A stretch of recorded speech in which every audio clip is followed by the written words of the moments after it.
Hello and welcome back to the Library of Chaos. I'm Wozni. I'm Obi. I'm Jimbus. Zoink. And We should do that again. We see that at the same time. we should fuck it. We're on the third book. Who gives a shit? Let's get going. Do we want to sound like we're all drunk? What's the deal? We are all drunk. We're all off the tail end tired. You two have been up for hours, and yeah, we'll be fine. Come on, let's do this. If Jimbus. Ridley and Media can do their reviews while drunk, we can do our reviews while we're tired. I'd rather be drunk. Jimbus, take us away. Grey Hunter. All right, Grey Hunter Spoilers is free. kind of. Oh, okay, spoilers free. Grey Hunter is the culmination of these three books and the way they build up the 40k universe. This book is at its heart the big war story. It's the story you see in every piece of 40k artwork, with the legions of warriors clashing in massive contests of arms.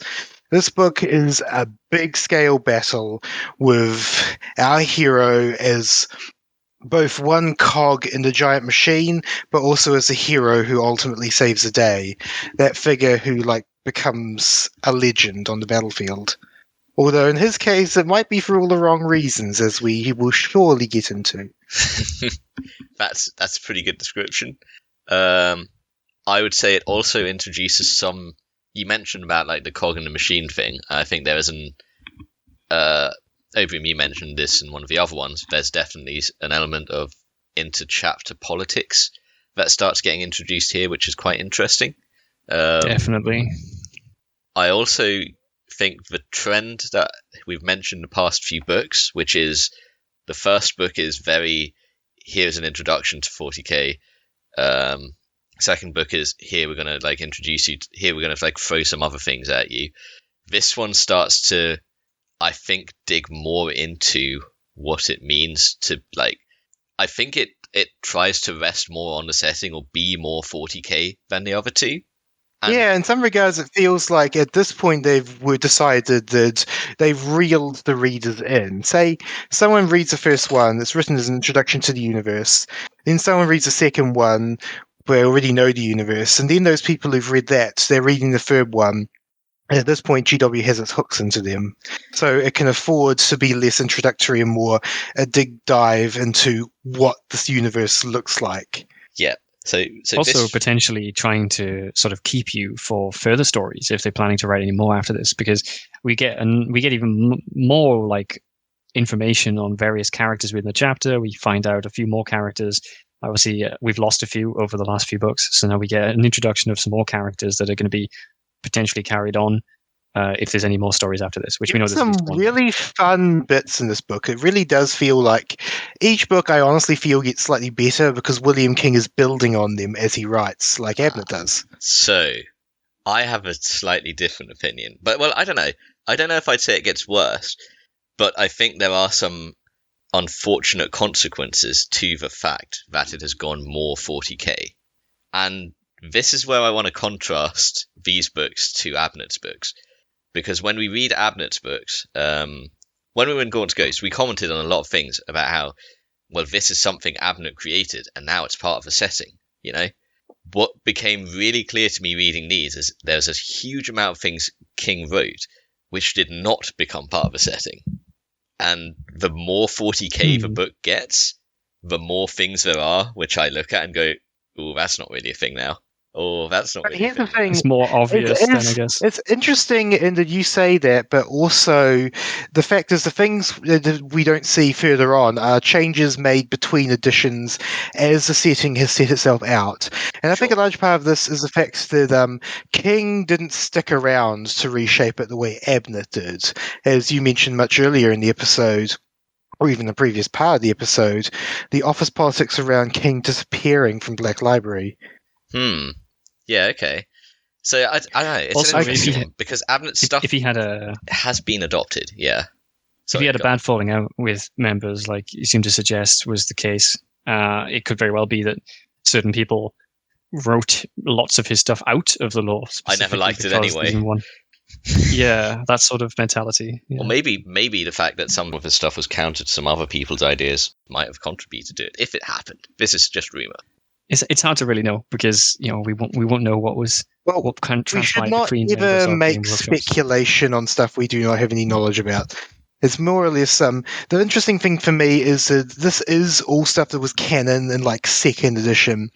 And the book feels very much of its time because it's got a lot of elements that would not be brought up to like third and fourth and fifth and sixth. Like, Granted, for it was written example, during third edition. it was written during early third edition. Have you ever Yeah. read all the codexes from third edition from the beginning going through? You can actually watch the lore evolve as stuff was being written, because this is also a time when the Index Astartes are being written, when the Warhammer 40k universe as we know it is being essentially set out. Index Astartes is pretty big, actually, isn't it? In terms of Well, the thing about how Index space Astartes is marines work. how they used to work. The thing is this, if you compare an Index Astartes article to the way that chapter or Legion is now with Legacy of like the Horus Heresy series and stuff, they're in different universes. Well, I read the Index Astartes a few months ago, and I was surprised at how many things actually like had their roots just in that. I'll say that. There is a lot that is True, that but does come from definitely there. a lot has changed. And there's lots Enough changed has as well. changed. Yes. So in many Yes. regards, just the fact that you say that his thing hasn't lingered as long is simply because it has a lot of canon that's not missing. If you think that's bad, if we ever get to Space Marine, Harlequin, and Inquisitor, the Ian Watson books, try and see how that shows the canon of like first edition. It is so utterly removed from what we know now that it's almost barely the same. I want to at some point when we get into spoilers, I want to have a look between the three of us how many things we can find that don't feel Oh, I 40K. know so many of them, so many. I bet we all do. Beyond So- that, I did quite like it though. It was nice. It had some things, even if it was, well, that's not how it works now, kind of make me think I wouldn't want to recommend it to somebody wouldn't necessarily want somebody who's new to 40k to go in and read that, but it was very interesting. So I will say Okay. something I'm finding a lot with these books, and also I found with the Gaunt's Ghost books as well, and the Eisenhorn trilogy, is that I enjoy these books so much more than I enjoyed any of the Horus Heresy books. There was only a very small handful of Horus Heresy books where I read these and I'm like, this is an actual good book. Most of them I'm reading and I'm like, okay, Well, that's interesting. Now I know a here's bit what more about this. Or So I'm just going to lay something out. The fact that they have to advertise these books to a market beyond the dedicated Black Library pay pig, if I may use the term, is because they were trying to reach an outside audience. So these books had to be able to stand not just on the merits of being good 40k fiction, but being good fiction, period. Yep. When the Black Library came insular and they were made for the Black Library audience, some of whom they trusted correctly would buy every single bloody book that they shit out if its appeals to them in some way or another. I mean, here's the thing. A lot of these authors, Abner, King, are people who worked outside of Black Library first. They're not the people who came up from within. There is a very clear difference between the two different... I mentioned in the Gaunt's Ghost video, didn't I? The difference between authors who come from outside and those who are born within the Black Library circuit? Yeah. So this is another example of the same kind as Abner, and you can clearly see that in the way it's written. I think this is quite funny given that our three first sets of books we're looking at are written by Abnett, King, and Thorpe. Thorpe is going, the fourth episode.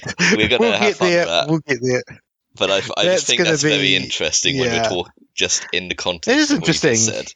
There's also kind of the tiers. So King is not as well known as Abnett, but he's still a solid working writer. And Thorpe purely comes up from... He's the first writer we will see who has never written outside the Black Library sphere. Yeah. He's writing... Yeah, well, we'll get to him. Okay. Do we have any other comments we want to make about this book before we get into the meat of it? Well, the thing for me is this book is actually personal on a very deep level. It was my first 40k book, so a lot of what I'm going to say is probably going to come off as a fanboy, so I'm expecting you two to try and keep me honest. Well, so interesting that you started with the third book in the series? Yeah, the school library did not have any of the others. It just had Grey Hunter. I guess someone going out and buying books for the school just picked it up off a shelf not knowing anything about it. But here's the thing for me, who had never read a 40k book before, I found Grey Hunter a very good first introduction. That was my first introduction to the lore of the world. And I it's suppose interesting that for me, at the that first time, it introduction actually would have been. Yeah, it was. I mean, when I was reading this was like 2003, 2004. This is very, very early.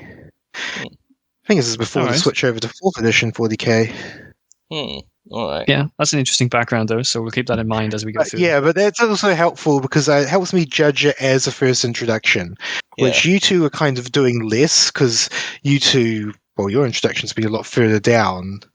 It's- And you're kind of reading it as a third in its series, which I never read Space Wolf or Ragnar's Claw before I got to Grey Hunter.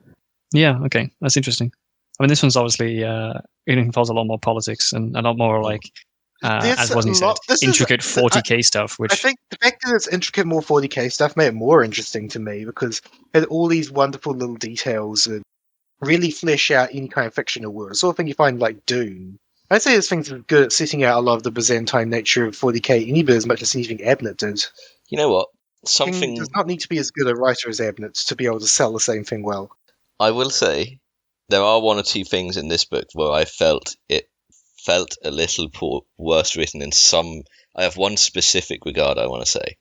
I've talked about the fact that we see Ragnar's internal monologue, the show don't tell of his own thoughts. Sorry, the tell don't show of his own thoughts. In this book in particular, I thought that a negative angle of that kind of showed itself, which is Ragnar. It feels like that Ragnar is trying to be depicted as like a heroic character who has he has these impressive insights and these heroic motives, right? He is a hero, but we are given so much detail on his thinking that it stops feeling like, ooh, that's some good insight, and starts to feel really almost mechanical, in my opinion. The thing is, I kind of see that as a whole point. I mean, it would be mechanical. They're not normal humans. Yeah. I felt like it was actually a deliberate entry on King's part. But I feel like he tries to make the conclusions he comes to feel more normal, more reasonable, more just like this is the logical outcome. It almost feels a bit too mechanical. It doesn't feel. I feel like that clashes in this book with it also trying to make Ragnar be heroic and like a cut above the rest. I feel like there's a conflict there. I don't feel like the way he I feel like that was deliberate in that, yes, he's like this cut above the rest, but his mind works the same as any other Space Marine's mind. No matter how much the personalities change, it's still in the shape of a Space Marine. Well, it doesn't even feel like it doesn't feel like a Space Marine's mind. It feels like a human's mind. It feels like regular human deduction. Yes, a lot of the things, the reasoning he uses will like suddenly out of nowhere seemingly drag in this concept of mercy or fairness or justice that just sort of almost feels like added on. And I always wonder whether like we do see it in previous iterations of like thoughts from Ragnar as well, though. So I don't think it really comes out of nowhere necessarily, but you might be right in that it doesn't necessarily feel very Space Marine. But I don't really know whether that's like a big 40. Here comes the problem. How do you write a Space Marine? There are so many different ways of trying to write the mindset of someone who, I mean, again, Ragnar shows sexual interest in other humans. I kind of think he's deliberately more human than a normal Space Marine. Yeah. More relatable as well. That's the thing. Definitely. Like he is our view into this world, which means making him more human and thus more relatable actually makes perfect sense. Like rhetorically. Sorry, not rhetorically. Like I don't know. Sometimes it feels like using in the. It does sometimes feel like monkey sees stimulus, monkey reacts with how his thought process is described. Could that not be just because we've seen so much of him at this point that we understand him to a degree where we can predict what he's going to be doing or what he's going to be thinking? But that's the thing. It's not about predicting it. They are telling us. They tell us, "Oh, I see this, therefore I am going to do this." You get a lot of that from how his thoughts go. Like I felt that vibe about his internal monologue more here than I did in the previous books. And I felt like in the previous books, I felt like I was learning alongside Ragnar. Whereas here, I don't feel like I'm learning alongside Ragnar. Instead, it feels like inside his head, instead of a hero, I'm seeing like a little robot. And that feels, I Does felt like he? it was a detriment in this book. But let me just say something. I think a large part of this comes off from the fact that you have read mountains of 40k literature, and all of these tropes that are in 40k, stuff he thinks of, is stuff you've read written a million times before by a million different authors. I don't For know. me, reading this the first time, it was kind of amazing. And I can see I that it's been disagree. done many times after that, but I don't. I feel it's more an age thing. You're judging it because, well, you Well, get the benefit of all the Black Library stuff that came after. I don't think so. I mean, I 'Cause, like, don't. I mean, I'll say I would say the style of it. I still like compared it before, and I'll compare it again. It feels more like Dune in terms of how his internal thoughts work than it does like a typical 40k book. And I feel like I specifically feel like he's trying to make Ragnar heroic, and having his thoughts be so like robust and mechanical doesn't help him in that. That's the view I have on it. Who's the main character? Who is our insight into the world in the first Horus Heresy books? Gaviel Loken. Loken. Loken, that's the one. Loken. I always felt that Loken felt very inhuman. Yes. He felt very robotic. He felt very like something happens, and like in the case of Loken, like he was driven by a massive sense of justice and honor. And like he has different. You could almost tell attitudes. exactly what was going to happen. He has different attitudes. What I would say is that a lot of it is affected that the way Space Marines are written has changed a lot. Don't forget, this is like the third ever book to show a Space Marine perspective. Maybe there was Storm of Iron that might actually, by this point Storm of Iron might have been out, something like that. Might have been before Grey Hunter. Yeah, but so Grey Hunter is very, very early. It's like what? Less than half a dozen books with Space Marine perspectives at this point. So it's still evolving. It's still deciding what a Space Marine's perspective is. How human is it? Ragnar leans towards quite human. As we get something like Loken, it becomes less and less human as the idea of what a Space Marine is kind of fleshed out more. I don't know. I don't feel like it's a Space Marine aspect thing, though. I feel I would have exactly the same opinions if it was a human character. I just think when you boil the decisions, if you examine the decisions too much and try and make the decisions a conclusion you come to with like basic logic, I think it's hard to reconcile that with the vibe of trying to make them heroic and a cut above the rest. That's so how what I you're feel. saying is that he's too logical and that he doesn't. Yes, he isn't driven by. He feels too logical. He feels more logical, more like logical and if this then that in this book than he did in the previous two. I can sort of see that. There are situations in this book where he comes to a conclusion which seems logical to the reader, and his superiors and like people who have potentially got far more battle experience than him are not necessarily on the same level as him. Not necessarily that they're making the wrong decision, but like to the reader at the time, it looks like Ragnar has made the most logical call, and the others are just acting irrationally or something at the time. I kind of see what you mean. That was my only thought I think I have like about the book on the whole before we get into spoilers. Did anybody else have any comments? Well, your comment took us for like half an hour, so it was a pretty good comment. Fair enough. Well, it was an interesting one. Let's go into it.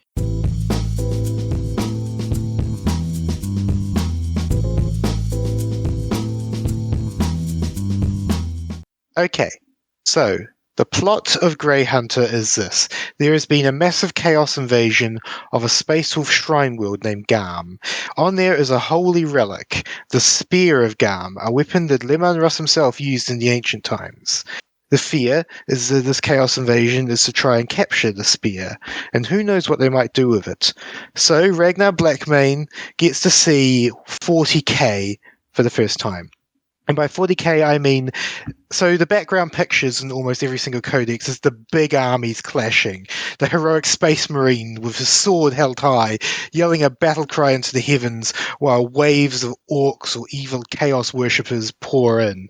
That's the image that is the bedrock of 40k. And to fulfill that image, you paint armies of toy soldiers and push them at each other, pretending in your imagination that what's happening is these big battles you see in the art instead of you rolling dice and picking up little bits of plastic and putting them into the dead pile.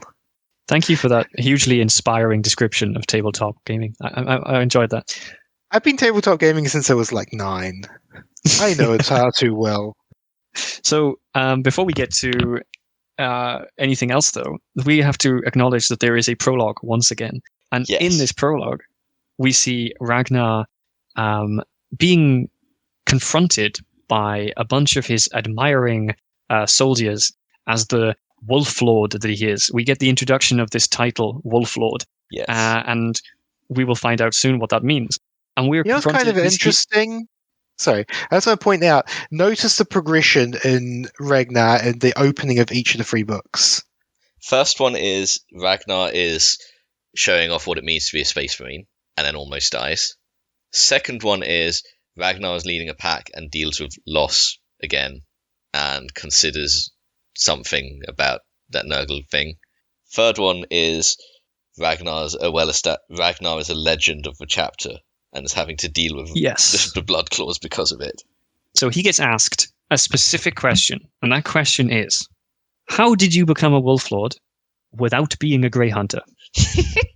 Good question. Because he was never inducted into the Grey Hunters. He was only ever made a Wolf Lord, which is, as we will find out shortly, a huge leap in the rank. We never actually find out how he became a Wolf Lord. Yes. We only find. I was going to say, remember this question. I'm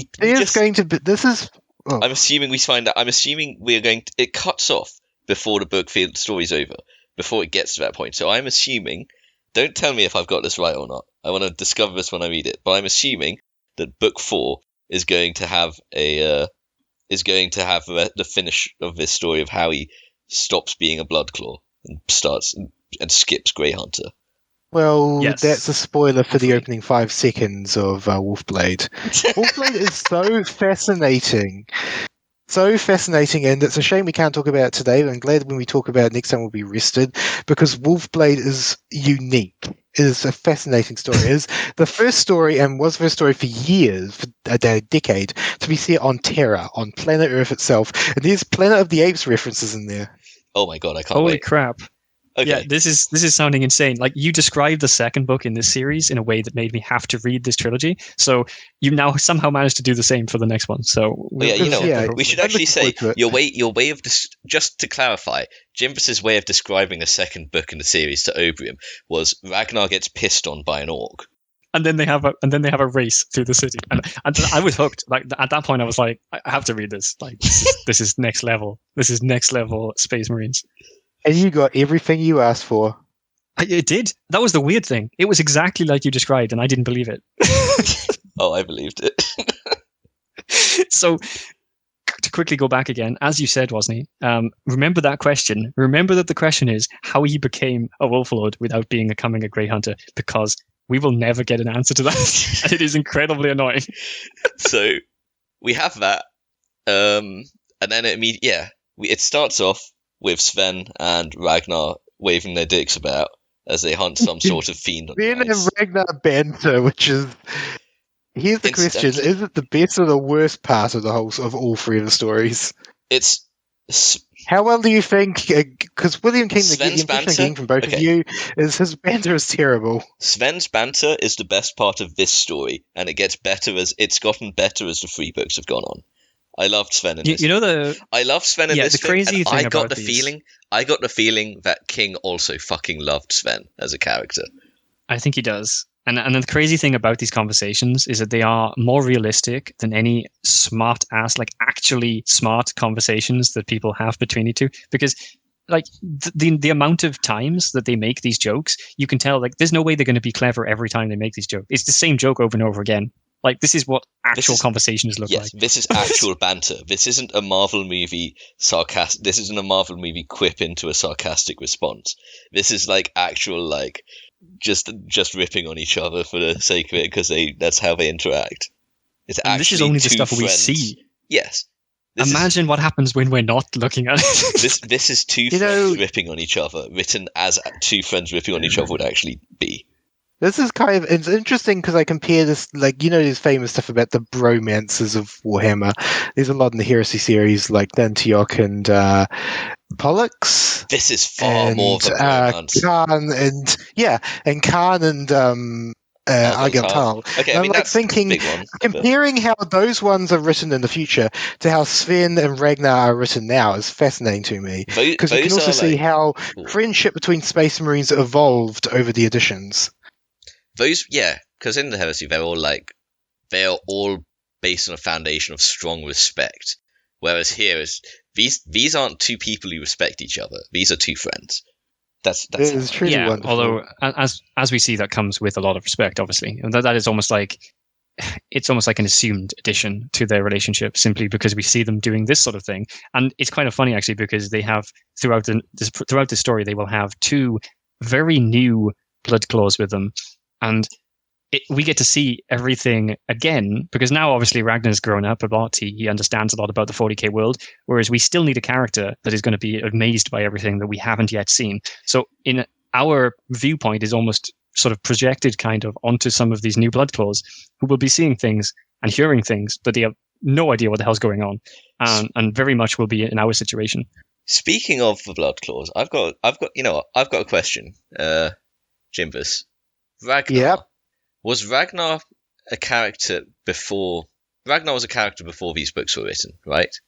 Here's the interesting thing, and it was actually mentioned in the introduction to Space Wolf, is that Ragnar was created by William King for the Space Wolf 2nd Edition Codex. Yeah. So he is as much a creation of William King as Gaunt is of Dan Abnett. Okay, I have a question. Which is interesting, because the other interesting thing is, take a look. We see Ragnar's story goes beyond William King's involvement in Black Library. So his character he loses his character in a way. I have a question. In 2nd edition, was Ragnar called Ragnar Blackmane? Yes, he was. Because he is not referred to as Blackmane a single time in the 1st or 2nd books. He is definitely, I've seen the codex, he is definitely mentions Blackmane, and if you remember Space Wolf, very early in, when Ragnar's still a human, he talks about how he's going to grow out his black mane of hair. It was a wonderful little subtle thing that, I think you two probably noticed it, but it was a wonderful little thing to set out what would come. So that is not actually why he says in this book that he has the name of Blackmane. Yep, he's called Blackmane because of that wolf he killed in book 1, in Space Wolf.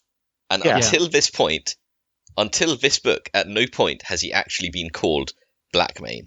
Well, the interesting thing about that is this is but here's the thing. The people who are calling him Blackmane are those who have followed him. Those are the new Bloodclaws who have just arrived, and to them, this ties into exactly what you said, Obrium, earlier when we were talking about Space Wolf. The legend of Ragnar is there. It's not something that normal Fenrisians are hearing, but those who come to the Fang, the new trainees, they're hearing this legend. And then they're meeting Ragnar Blackmane, this awesome space marine they heard about when they were down in Rusvik, whatever the what's the training camp? Yeah.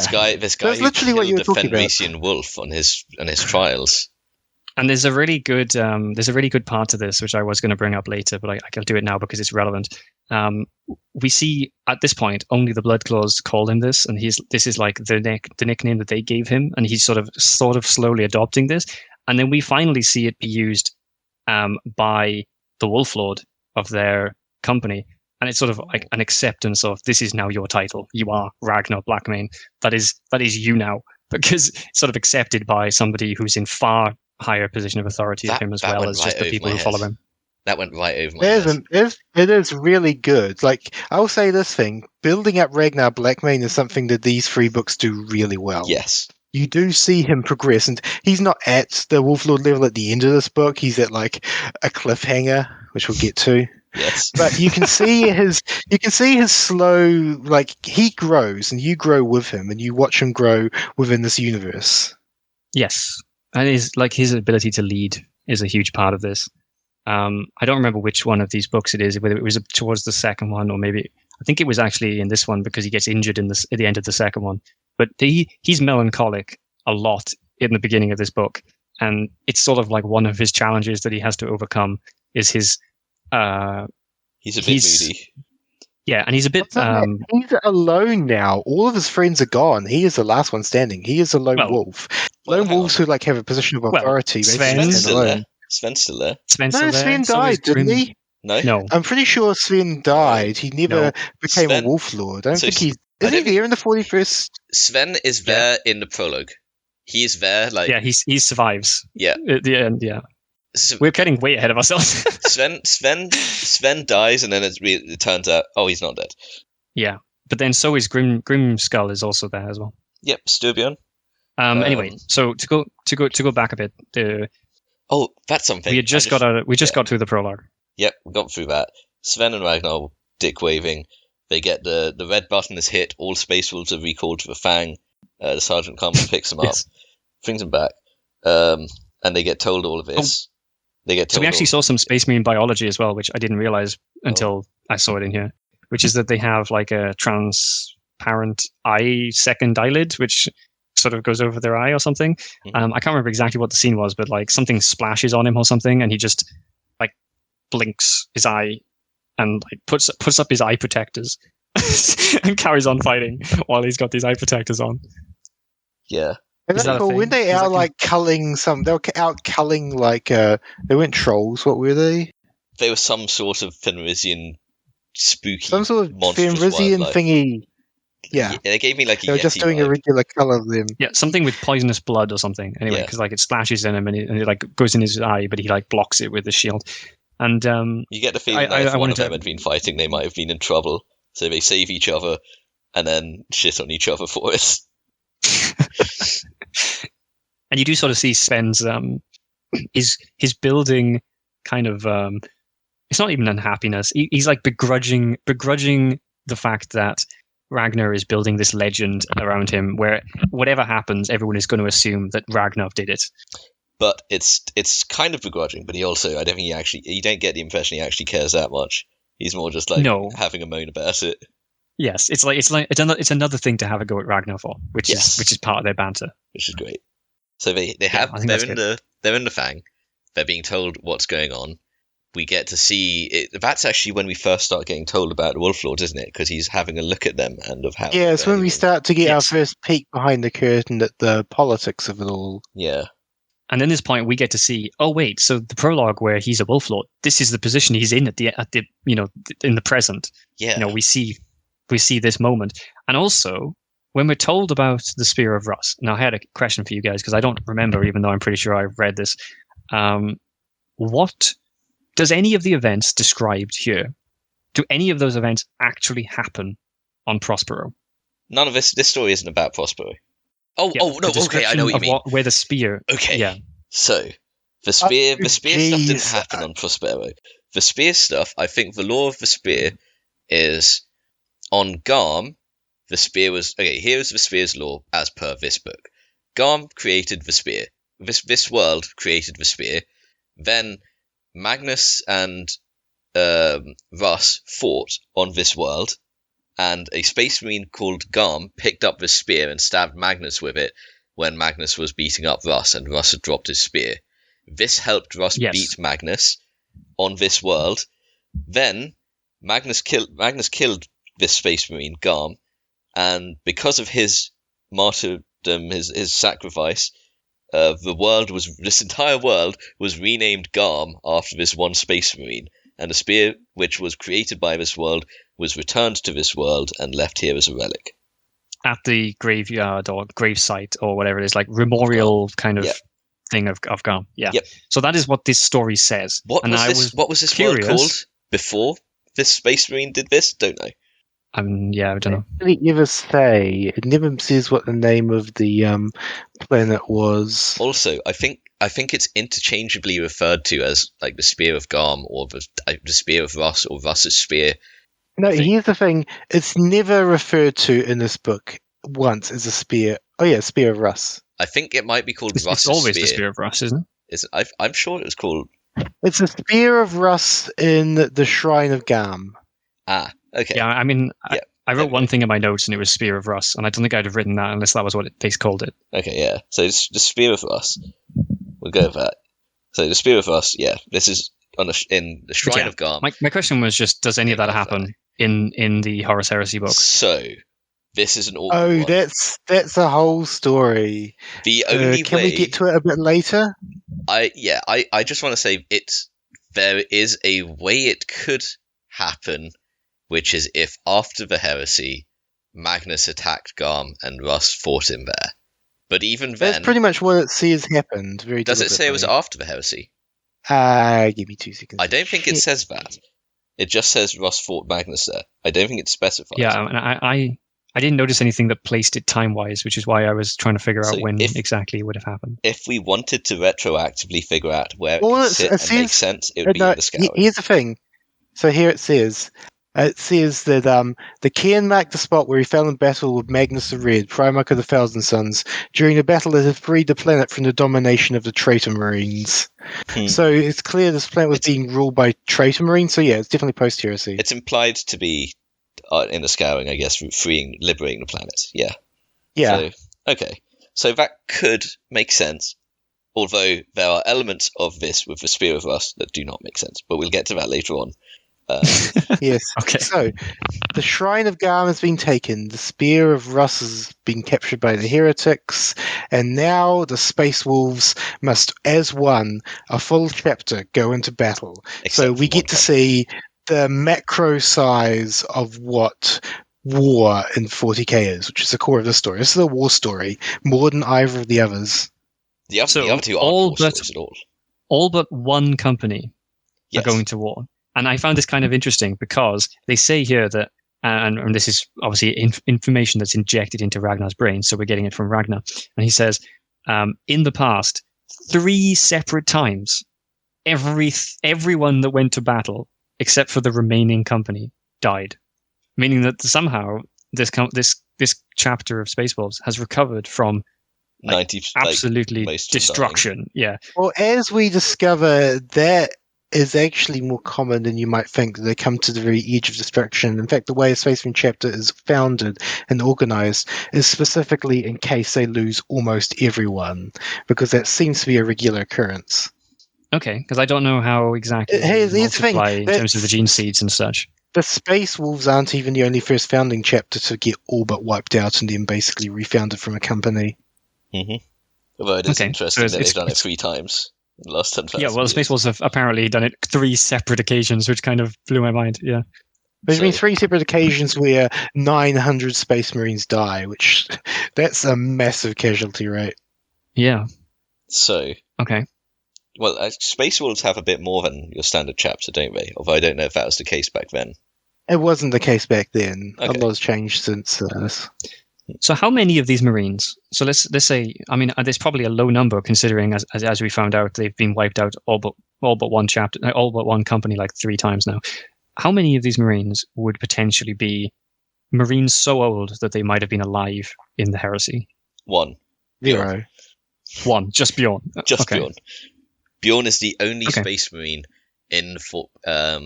the only Loyalist Space Marine in the 40k setting from the Loyalist Legions who is alive in 40k rather than from the heresy. Okay, because I imagine there's an awful lot of Chaos Marines in such as like Thousand Suns and such, like they don't really die, so they're just also, there forever, right? When you spend a lot of time in the Eye of Terror, time isn't working properly. So some of them have been alive for less than 10,000 years.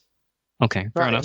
Now we've talked completely past like the first injection of politics between the Wolf Lords. I was going to say, so it's shown to us who Ragnar's Wolf Lord is, and that is Beric Thunderfist. No relation. Specifically, no relation. And we talked about this towards the end of the first book, which is that there's a huge missed opportunity I felt between introducing characters that they knew from their life on Fenris, and this is a person with the same clan name as Ragnar, and it's explicitly stated that he's just not related at all. That's not his original clan name. He's got a reason for that. They don't even know that. Well, he knows why he's got the clan. Why he's Thunderfist is because he's got the power fist for a hand. So it's been renamed to Thunderfist. Yeah. I'm going to go into some comments about that later on. Here's the funny thing, like the name drop. The fist that he had lost in battle with Khan the Betrayer trademark. Oh, God, yeah. Even I recognise that one. Yep, that's well done.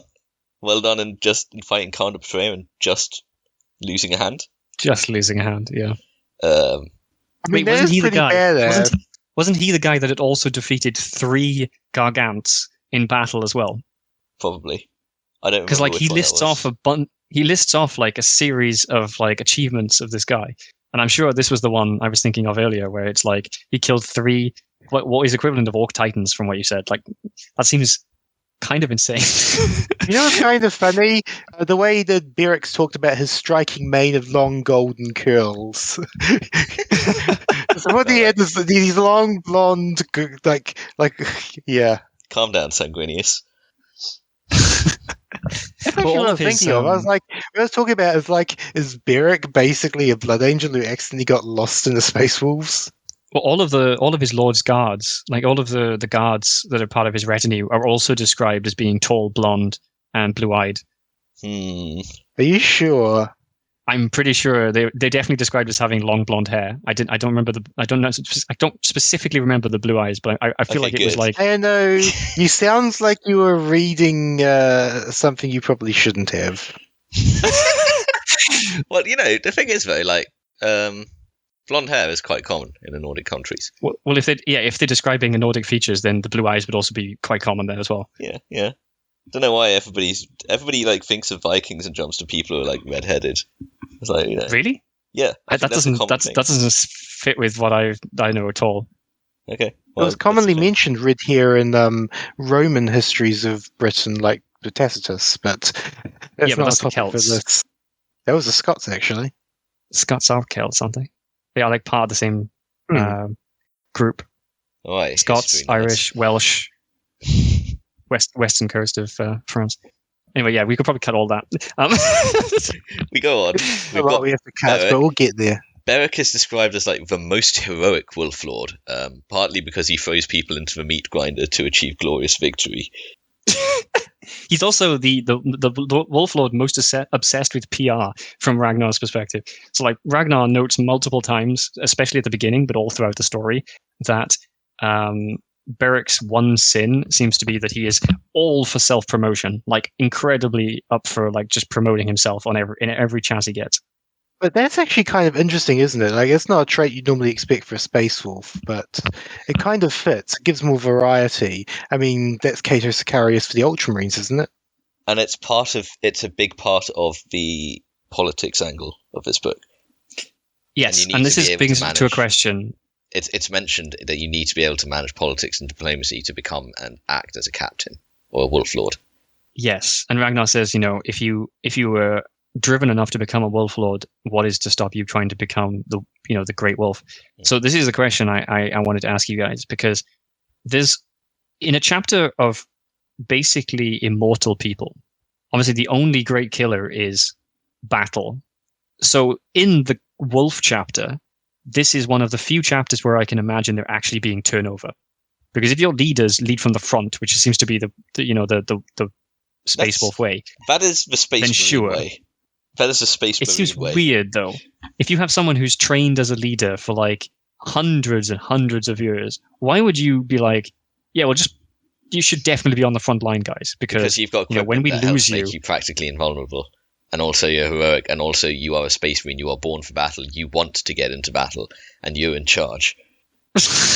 Okay, fine. I guess this explains any turnover whatsoever, because otherwise, like... The problem kind of is you're coming at from a modern mindset where commanders sit way back. Leading from the front like that has been the norm of human warfare from the chariot age all the way to the early 20th century. Not always, although you are right. Like an awful lot of leaders in the past, especially like Alexander the Great and famous people like that, would have definitely wanted to be on the front. I don't know. And 40k has always harkened back to that.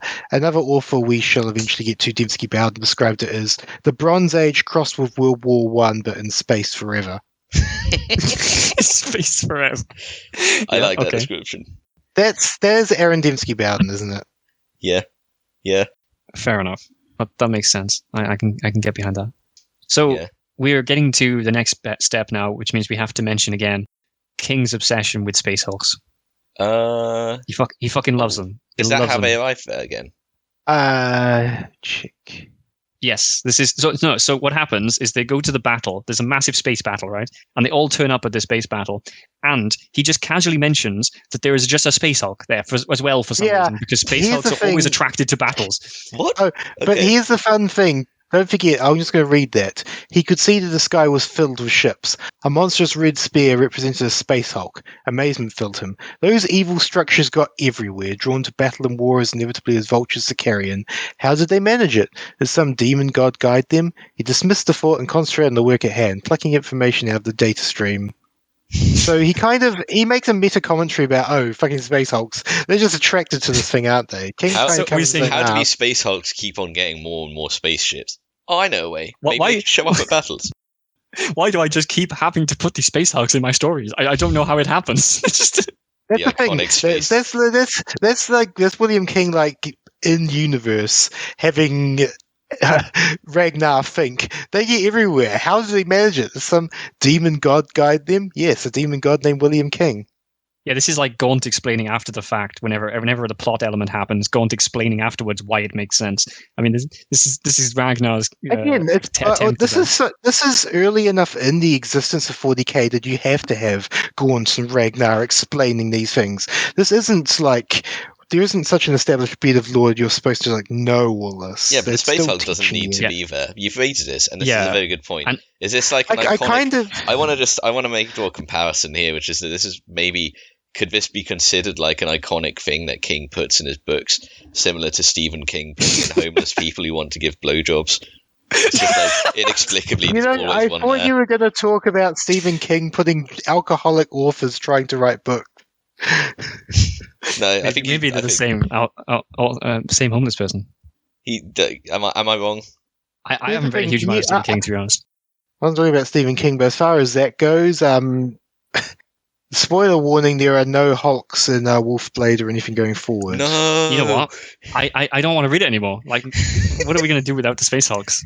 The iconic What about space the hulk. bit where? What about the bit where Ragnar walks through a subway under what used to be New York? Okay, I'll Okay, have to I'm read this in. book now. I'm It's hooked. fine. We're in. Yeah.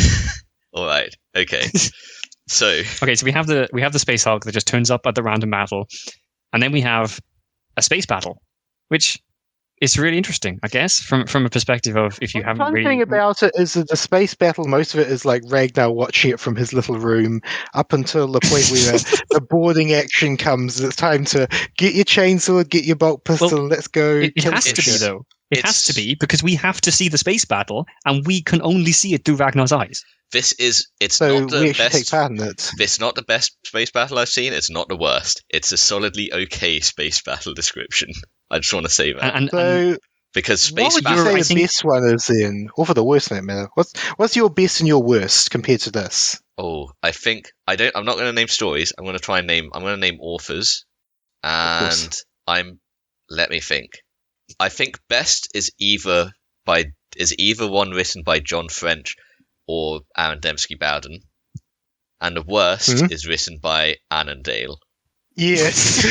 You know, We'll get to you Annandale know someday. exactly Oh, which one Lord. I'm talking about. Of course I do. That if we ever get far enough into this podcast to do that episode, that's going to be the episode which we probably wouldn't do while drunk. Because So- that thing is not so bad, it's good. That thing is literally like watching Paint dry. Things or Wicked World, or it's like Robot in the Family. Watching that space battle, reading that space battle is like watching paint dry. But anyway, we're not on that. We're at a good space battle. It's depicted in an interesting way. This has a great example, I think, of what you were talking about before, which is Ragnar analyzing things weirdly logically, in a way that puts him at odds with like the entire rest of the chapter of Space Wolves, and kind of seems a bit out of place. So he sits there viewing the battlefield from his little like computer screen or whatever it is, and he's looking at everyone on the thing here, and he's like, you know what, the Space Wolves should really focus fire. That would be a really good way to fight the enemy here. We focus all of our firepower, we take out one ship at a time. They have less ships to fight us with. Anyone who's played like video games knows that that's probably usually the best strategy if you're facing a bunch of different entities like this. Anyway, he says this, and then the Space Wolves proceed to basically one-on-one duel They pair every other off ship into on the duels. battlefield. You know something that occurs to me with this as well. Having this personality, this actual like freedom of thought, is actually really setting up for the idea of him being a Wolf Lord, or like playing into it, because a Wolf Lord can exercise that sort of independent thought. Yes. Either Yes. a Wolf Lord or a Space Wolf Scout. There's a level of independence that, like, you wouldn't get among the usual rank and file. That sort of independent thought would eventually get sequestered into a task more useful for it. Yeah. So you say that, and it's actually really fitting because he then comments after this by saying something along the lines of, "A leader has to work with the troops that he's given." And so he sort of looks at this battle and he looks at what happens and he's like, "This is such a Space Wolf thing to do that obviously this was what was going to happen." Here's the interesting things. Yeah, he actually has a thing on the commentary. So like the ships responding like Fenrisian warriors challenge a single combat, like a battle of dragon ships on the ocean world of Fenris. So it's clearly showing that they are fighting in a cultural style based on their culture. But Ragnar seems to be detached enough because he got laid that he can. Yeah, that's the only difference between him and any other Space Marine. Thus, it must be the causing factor of everything he does that's different. Look, you know what they say. He is special because he got his end off. You know what they say, correlation equals causation, or something like that. I wasn't paying attention. Clearly. But that's going to be my theory going forward, and you can't change it. I respect it. Right, so we get the boarding action. Their ship, the Fist of Rust, launched the boarding action. Do we board using small ships to transfer people? Do we board using drop pods? No. The ships ram each other. I love it. So, I actually remember when I was reading it like the very first time, just being so excited that it just rammed it, and the way it talked about the bow ram like opening up and disgorging the Space Wolves into the ship. That was some really awesome material. They're almost like a boarding torpedo, but it's the entire ship. Yes. And then they just afterwards they just reverse out and leave. But I'm gonna have to stop you a sec because does either of you remember what they say the tip the ramming tip of the ship is made from?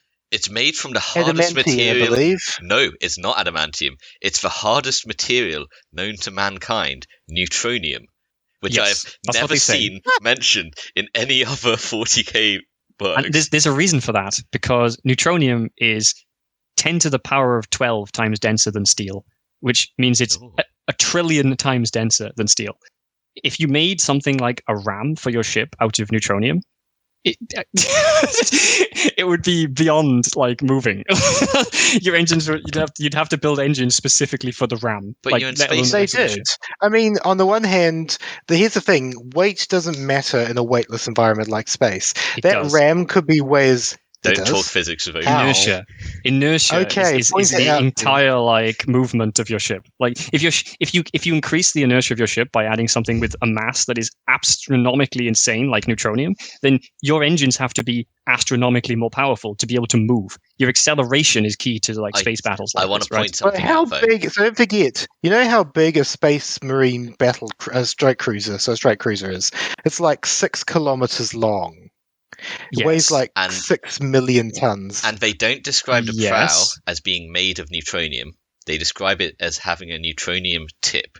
A bit, you know, the drill bit. The drill bit. Okay, it is a trillion times denser than steel. This is such a you thing to bring up. But hey, why not?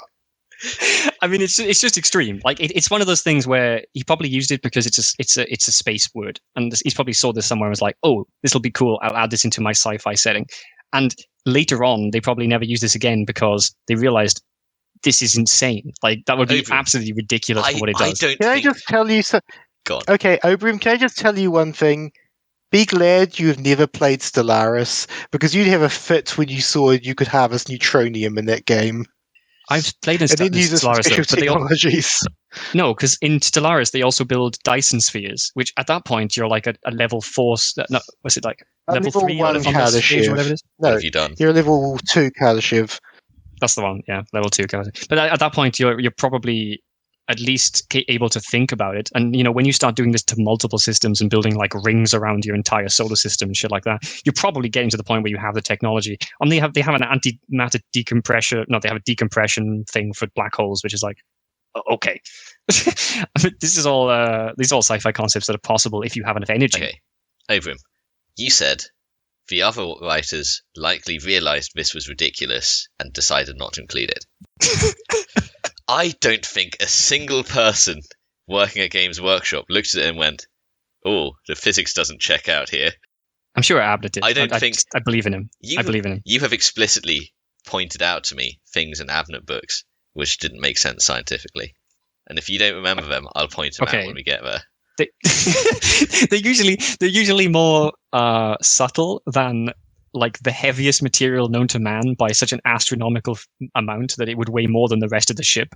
I mean, you could say that part of it is simply that Games Workshop chose to go with stuff they could copyright and use. Because, I mean, today, what would it be described? Okay. It would be a great auramite bit or a great adamatite bit. Or adamantium. Very possibly. Adamantium is pretty common in fantasy, though. I was going to say, though, but I feel like I see that used a lot. Anyway, yeah, neutronium, never mentioned again. Never seen it mentioned anywhere outside of that mention. I was like, neutronium, huh? Okay. All right. Well, feel free to cut as much of that as you feel like, but I thought it's definitely. I feel like that's worth mentioning. I was going to mention it. I not the physics side of that. I was just going to mention that. Hey, what the hell is this neutronium stuff doing in my 40k? I've never seen it mentioned before. Again, it's the canon evolved, and I guess they decided they'd rather use internal logic as opposed to something that might actually exist. Maybe. I don't know. I think it's just artistic direction. I think I can't think of a good reason why it wouldn't exist other than King had the idea and nobody else followed through. That's what comes to mind for me. For a lot of things here. Yeah, so, maybe. I think Jim might be onto something though. It does feel like they tend to try and use copyrightable, like ceramite is one. They create mechanics, plascrete and shit like that. They're all like Promethium terms that they might actually be able to. Yeah, exactly. Like terms they can actually copyright. Okay, so they board the ship. They get in there. Ragnar yells at some idiot who are outnumbered and in trouble to get up to his position, and it turns out it's the Wolf Lord, and he's quite happy to be saved. He probably finds it quite funny. Yes. They blow up the ship. There's a really extensive scene of like Ragnar like killing things, like fighting and killing. Like it's almost like Wolf realized what I'm reminded of is many times he I had to describe it described it as him dialing grenades from his launcher.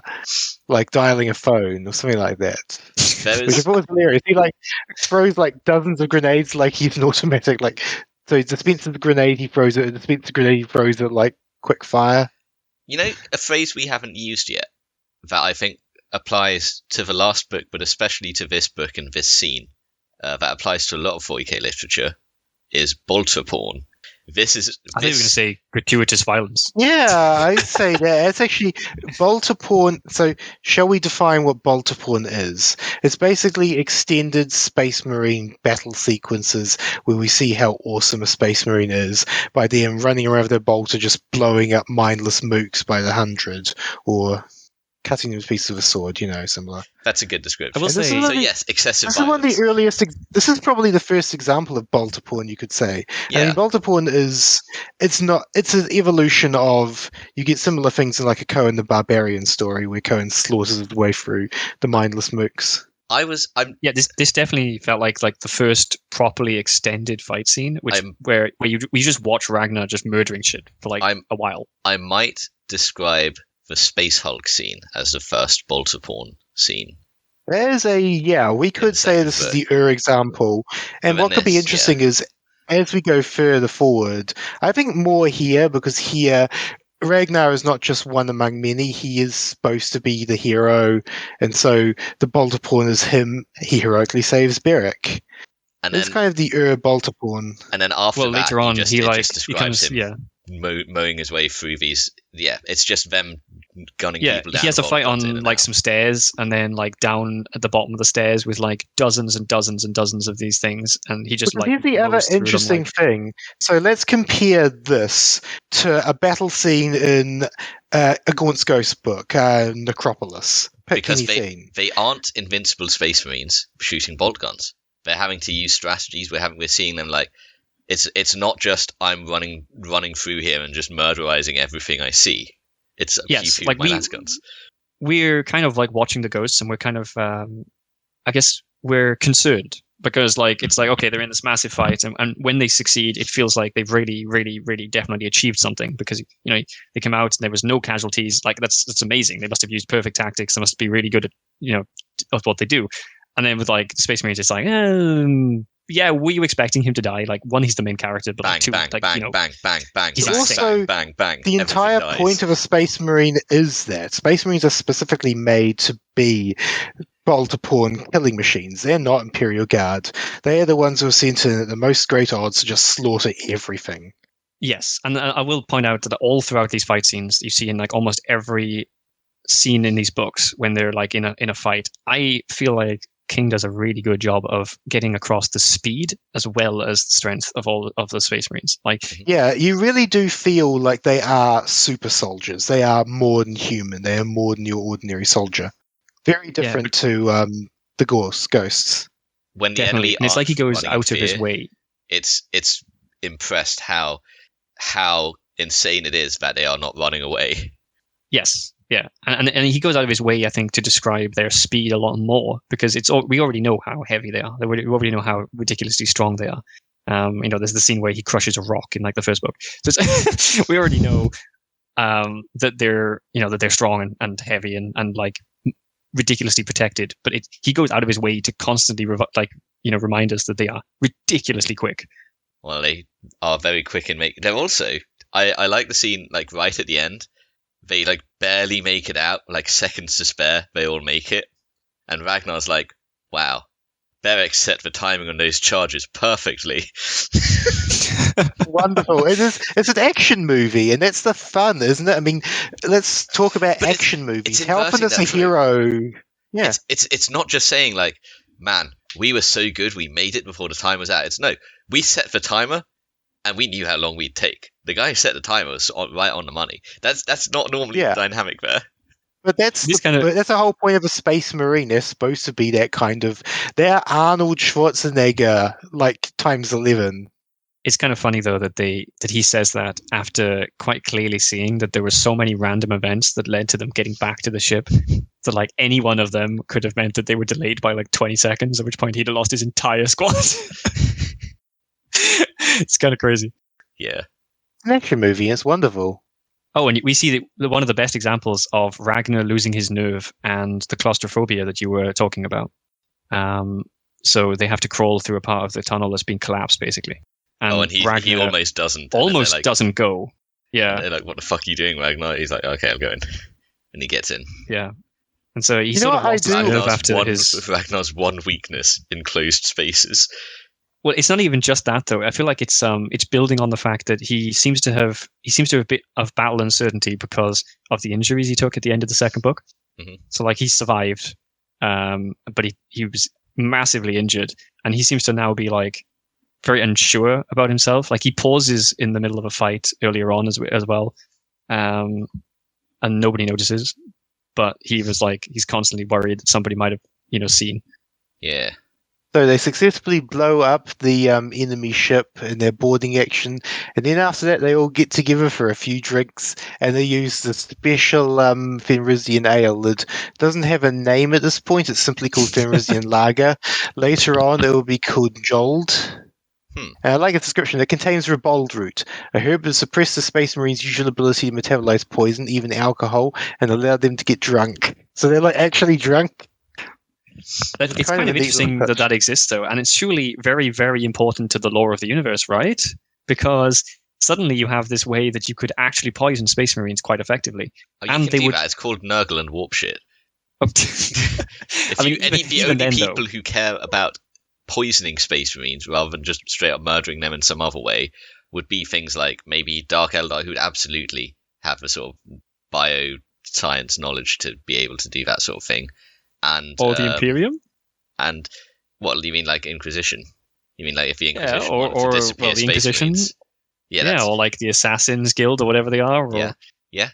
I don't think You make this out to be like, oh well, now that we have this is this setting does not. Does it ever come up again? Is what I'm asking. This setting does not need Boulder Root, a thing that the Space Wolves use to make beer in order to justify being able to poison Space Marines. Don't worry about that.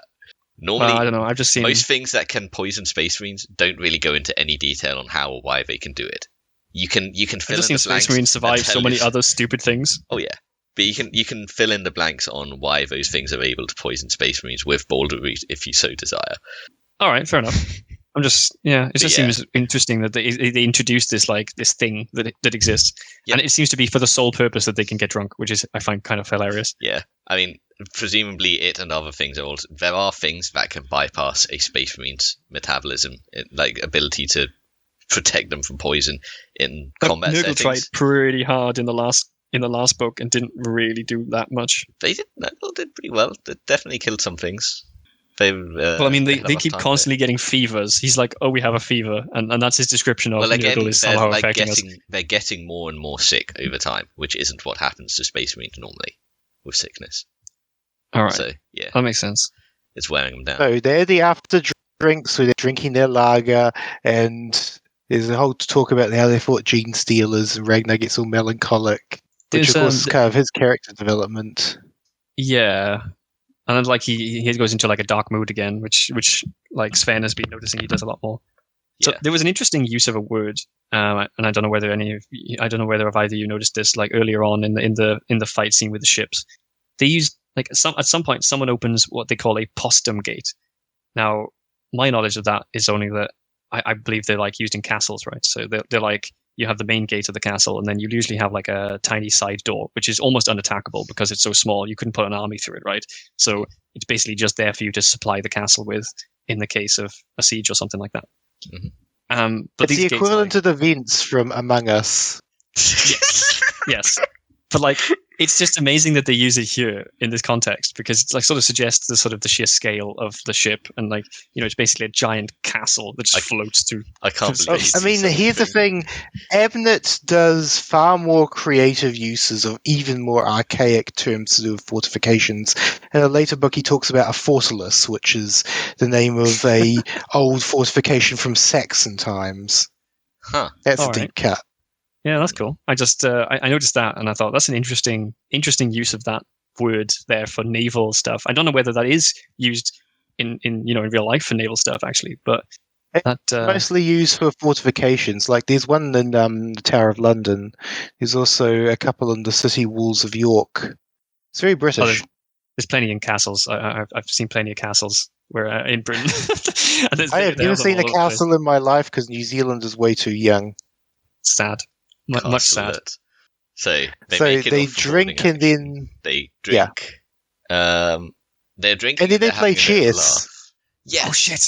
Yeah, they. There was something else though. Oh.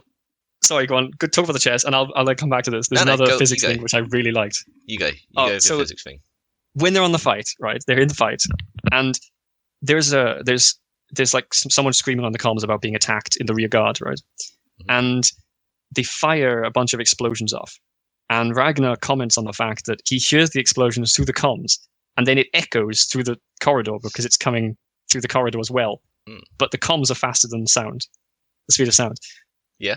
I just thought that was a pretty neat random inclusion that didn't need to be there, but clearly King was just oh, I guess that would be how it works. If you have fast enough, transmitting process, then, clearly they're traveling faster than light when they're sent. We'd have that probably today as well. Yeah, that makes sense.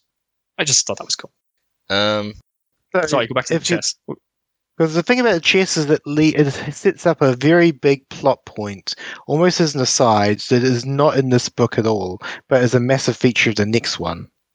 Interesting. And it's another interesting little piece of politics. It's the one where it mentions that the Great Wolf sends 24 space wolves to serve not in the chapter, but as thralls to a major navigator house on Terra. Yes, there's the navigators, and the navigators. The chess itself.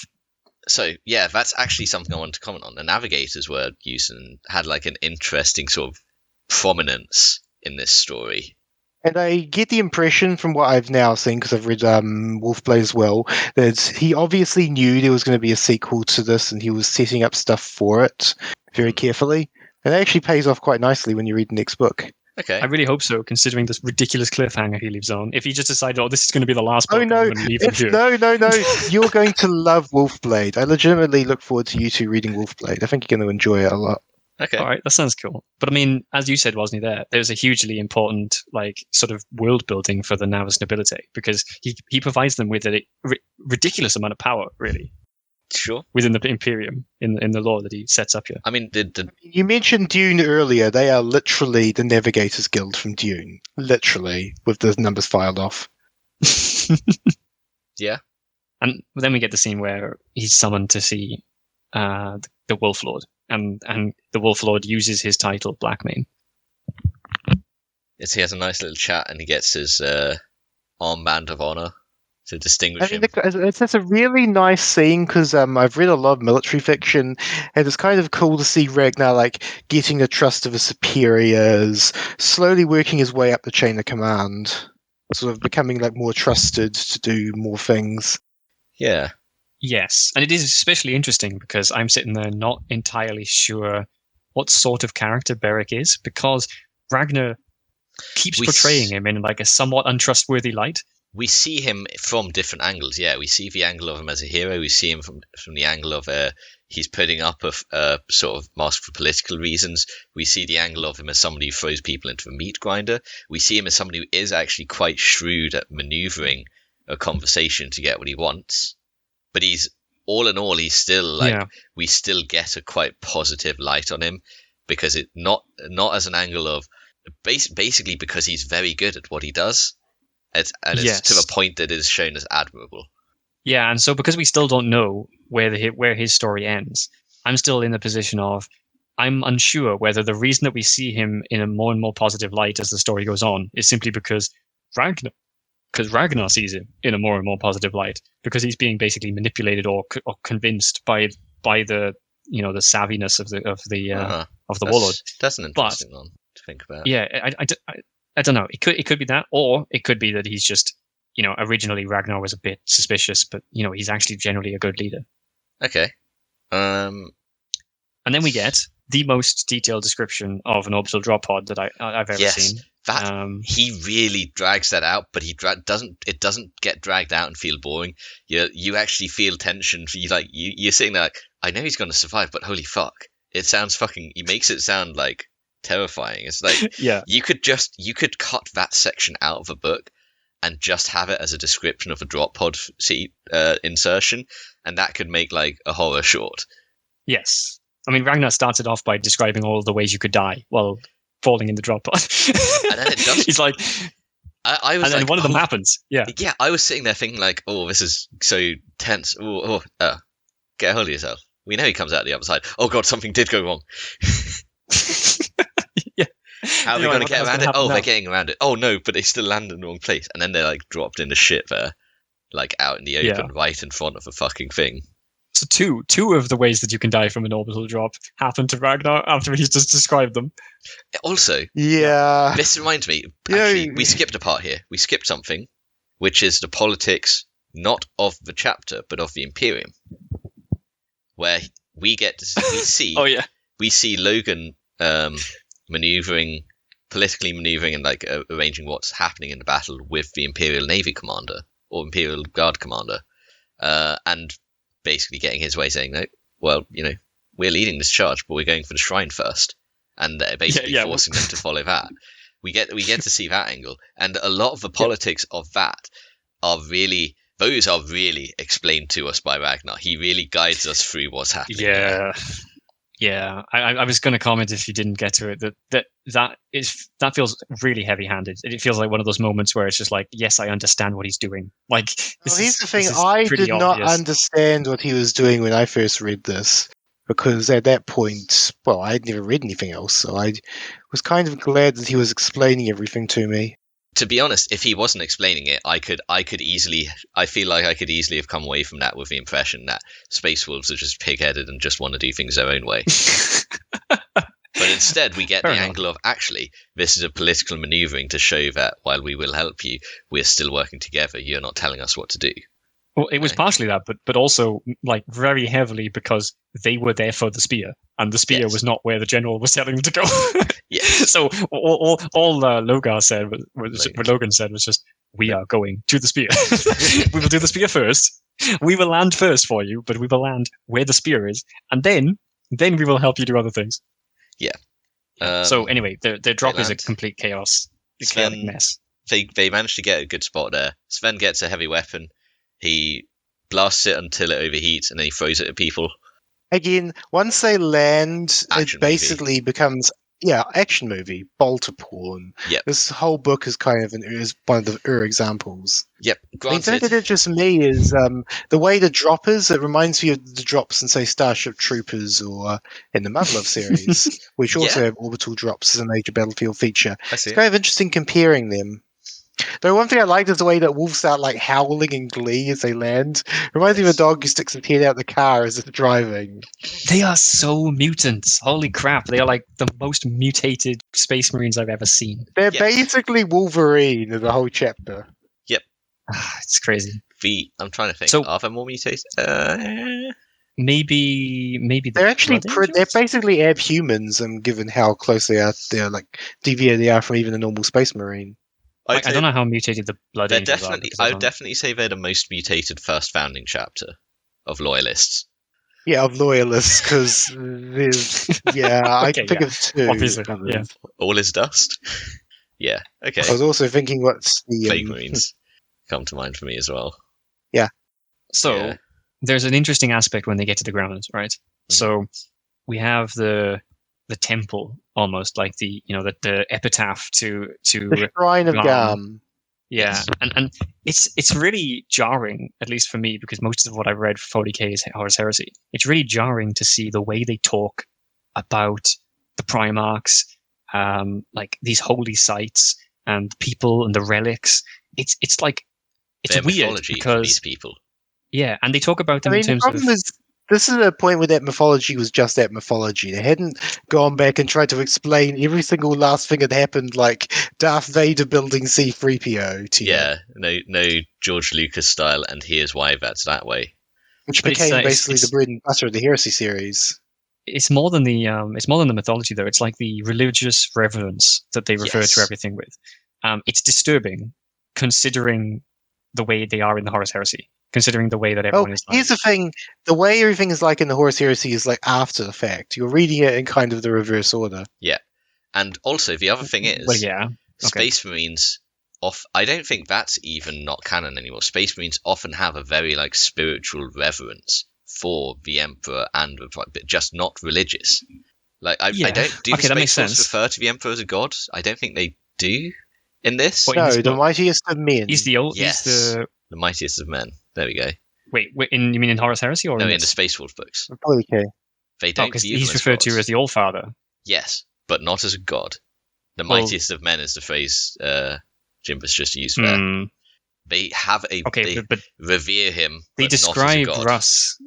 Do they not describe Russ as like a god in several cases? And the Not as All a Father god. is clearly Maybe the men of Fenris, yes, but as space wolves, no. They worship and revere them, but not as gods, okay. Okay. and that's kind Yeah, of I don't know. the It just way seems weird because I mean, I guess that's kind in of the the way a Heresy, lot of the chapters Emperor's go. But yeah, he's alive, he's around, and he's still in the process of being like, stop worshipping me, you dumb pieces of shit. yes. I mean, you see what happens to Logar and all that shit. So yeah. So Yeah, that's a long way into the future. We're jumping a lot of sharks. that's That's not how that expression works. But anyway, We left all of those sharks behind. Like we just jumped straight over them all. so they get the thing. They get the shrine. There's Yes. After the moments- epic battle where they like defend and like they hold that position in us. front of it until everybody else gets. Yeah, and there's that thing I like, which is like the bit with Sven's two bolt pistols, and I think William King must have seen The Matrix when he was writing that. It's very possible. Or this would have And been possibly just after it. Yeah. Yeah. It's really funny to think what sort of cultural influence would have directly affected what they were writing at the time. For Shrine, I have a note here about something funny happening with a mural. The mural that there was, but I don't remember what it was. I've not written a good enough note here. Wasn't that later on? Because there's a mural later on, which is just amazing. That scene was hilarious. The mural is one of the interesting things is after they capture it. Actually, here, so I want to talk about that too, because there's a bit in that that reminded me of a bit from Horse Rising, actually, as he's going through this shrine. It's got like this tapestry showing all like the heroes of the chapter. So there's the guy who preceded Logan Grimnar, Anacron Silvermane, there's Sergeant Hakon as a Grey Hunter. And it's like he's looking back at the past, a long past of the Space Wolves. And it's got pretty much everybody is on this mural, which is it's crazy. Like, I love his line because it's Doesn't kind of he like comment as? Sorry, go on. He's got his line like talking about he had seen a great enough honor to be one of the wolves. Now he wanted more. Do he want to be a wolf lord? Does he want to be great wolf? It's like suddenly Ragnar gets ambition. It was kind of interesting because I'm sure he commented and said something like, "The only sure way onto this wall was to be dead," or something like that. Granted, Logan. And I thought the whole point of that though was that this was just after Harkin had been injured later on, and he wasn't sure what was going to happen to him. Yeah, and he was on this wall. Because I remember thinking, it must have been after Harkin was injured, because I remember that being relevant at the time. Because one of the fun things was they're talking about the line when he saw all these old ones, like the old days were gone, the future was a palimpsest, which is a fascinating little word, the palimpsest, which is a very old term for manuscripts upon which later writing have been superimposed upon. So, common feature of like old parchment. I mean, this is a scene. Well, this is when it happens. So we didn't mention it, but this is when Harkin gets shot, right? And he, part of his head gets blown out. Yeah. Yeah, and so Harkin, who's been this sort of like solid figure for the last two Ragnar, books. For the last two books, really, is just removed, kind of. And it looks like he just dies, and Ragnar thinks he's just dead. And then we find out later he's not quite dead, but he's still pretty much dead. Also, we get to see the Imperial Guard deploying with what looks like actual technology, as opposed to our this is where we impression start from to see Ghosts. Titans dropping as well, all sorts.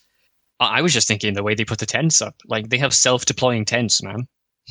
One of the interesting things is like, so when they're in the shrine, there's the non-extinct sea monster, the dragon whale of Garm, which Russ had slain with a single cast of the spear.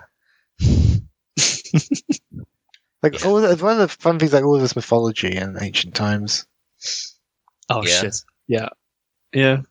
So, but the other thing is like pointing out that Hero, Rhino, armored personnel characters look exactly the same as the ones standing outside the shrine.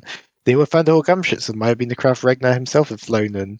Talking about how all this technology had never been surpassed and most likely never would. Oh yeah, he does like directly just say that. Yeah, because that kind of reminded me of like selling rhinos, but at the same time, like, yeah, this is just the way all shit is. All right, so directly after this, Ragnar goes exploring, right?